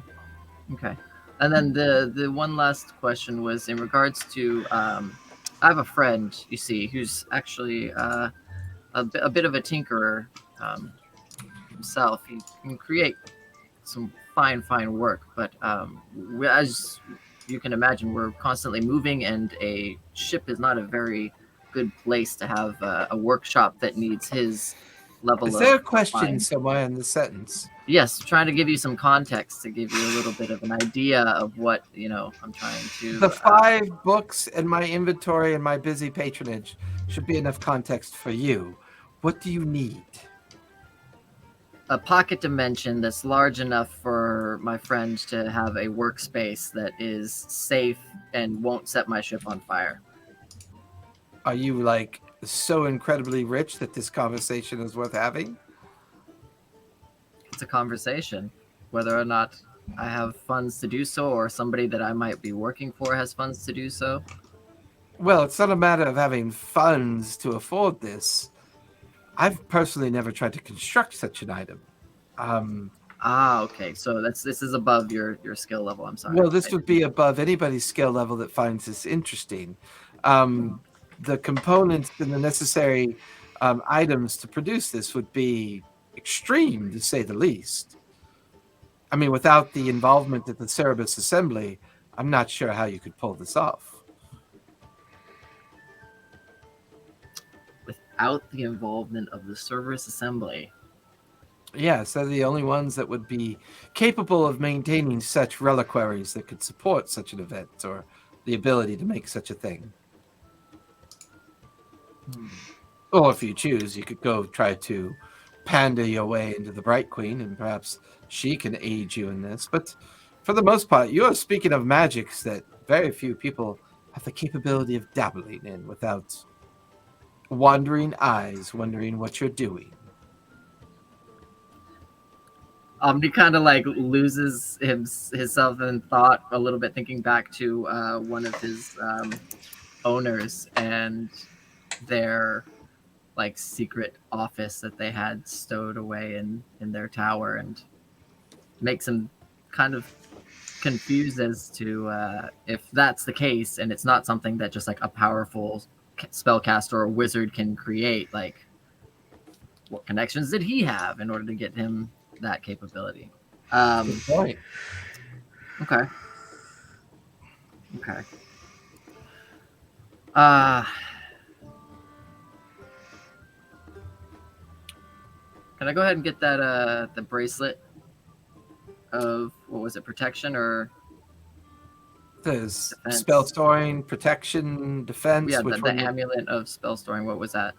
Oh, that was an amulet of spell storing of up to a level 5 spell. You can hold 2 spells. Up to 2 level 5 spells. And it was how much? It was 8,000 gold. Okay. Sorry, that one was 5,000 gold. The protection, the ring of protection, or the bracelet protection plus 2 was 8,000 gold. Gotcha. Yeah, I'll go ahead and pull out one of the $5,000 rubies, or 5,000 gold rubies. Oh, fair exchange. I'm always in the market for items like this. Be advised, you will have to focus on it so that you can attune to it. As Omni does this, Grimholt's eyes just kind of light up. Like, Oh yeah, you know for a fact that he's just handed over a very expensive ruby. In fact, Omni, is it one of the rubies from Copper Joe's tomb? Yeah. Grimholt, give me a nature check when you see this ruby be passed over to this gnome. And nature? Oh, yeah, okay. 15. 15. This thing is uncut. It's raw in size, but it looks like it's been pulled from the deepest mine that it could ever be pulled from. so before kind of like handing it over, this is a very, very fine jewel. You are a fan of jewels and gems. Do you prefer them, or? Oh, really? Maybe the Wi-Fi Reset died. I don't know. Weird. But even on my phone, can't see it. Okay. Yeah, just well, you mean reset the main router. You too. Yeah. Well, I'm plugged into the main cable box. I switched that up because I wanted my hard line to go straight into the main cable box to improve. Instead of the router. Smart. I am not plugged into the Wi-Fi. If you unplug the Wi-Fi, I should be fine. Ooh, this is exciting. Correct. This is exciting. I was like, I want to roll the dice power just of to the see Wi-Fi. if it's going to work out. Oh shit, no, they changed that now. They're all in the same now. They don't. That's why I used to plug into my splitter so that I wouldn't have to worry about it. So no, you guys are kind of hosed because it will disconnect me. But we're about to wrap up anyways, and we're going to raid. So don't worry about it because we're going to wrap up with Jen, with Jen's conclusion. It's been 3 hours. So, huh? Oh, and that's what next Sunday's for, babe.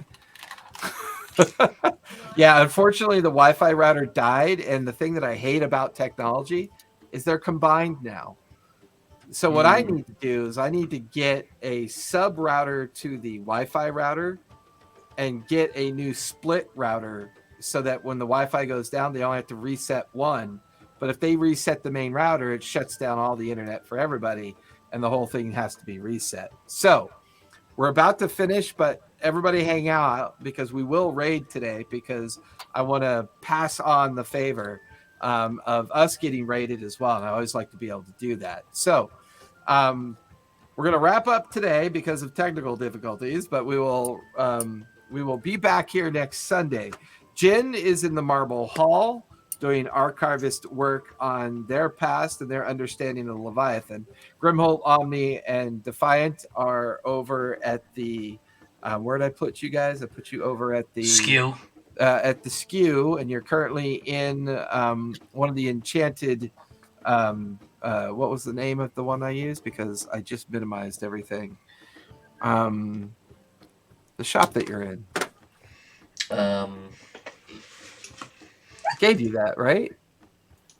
Why did I say the name? You just described the signage. No, the Naga. The Naga. The Naga's Word. Yeah, the Naga's Word. You guys will be at the Naga's Word, and I believe Gatharn and Catherine are in the process of getting ready to sell Torvald's hammer. So when we come back here next Sunday, we will continue our adventures in Nicodranus. Our schedule has been updated. We had a little technical snafu with our Wi-Fi for 2 of our other players. I may actually in the future switch them to the studio cameras, so I don't have to worry about that in the future. But we'll see how that plays out. Our schedule is down below. Everybody hang out, get some raid points. We're going to go raid some folks that are currently online. But hey, everybody, thank you so much for coming out. We really do appreciate it. And for Grim and Omni and Jin, hang out as we will chat about our session in a moment. But we are going to raid. Give me 1 second while I pull this up and actually pretend to know that technology is not terrifying and frightening to me. I'm going to raid and see who is on.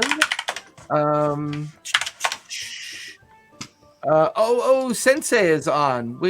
Time Lord's wife is on too. Let's go say hi to Time Lord's wife. I love her stuff. Her stuff is awesome.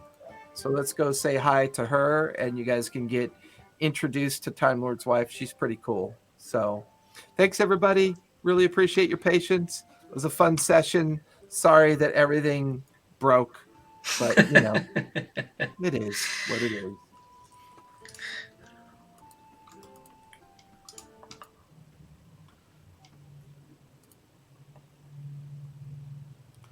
Do do do do do do do do do do do do do do.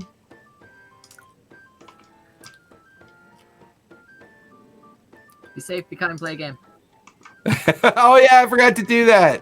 I was so caught up in listening to Brendan and Callista talk and then trying to figure out what we were doing.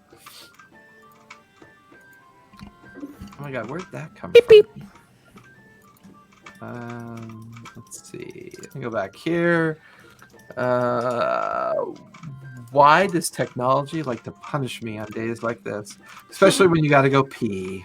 Because it wouldn't be any fun if it was just on a random I day. know, right? It literally probably wouldn't be any fun. That is so true. So true. Give me a moment to wrap this up as we raid the Time Lord's wife. I do have to drop off in about 5 minutes, though. No worries. Just heads up. Well, I noticed that Twitch and StreamYard's connection was kind of wonky today, too. There were some issues going on there.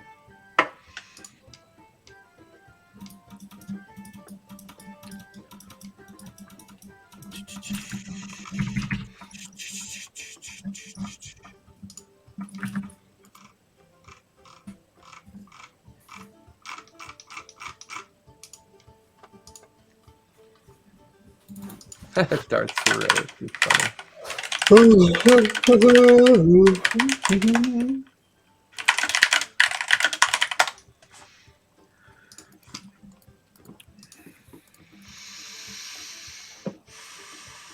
All right, let me close this out.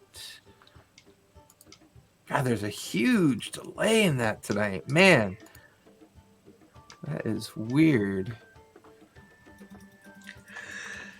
How was my signal throughout the thing? I was actually yours was great. That might be the best that you ever your connectivity was probably the best we ever had. Oh, I forgot to end the broadcast.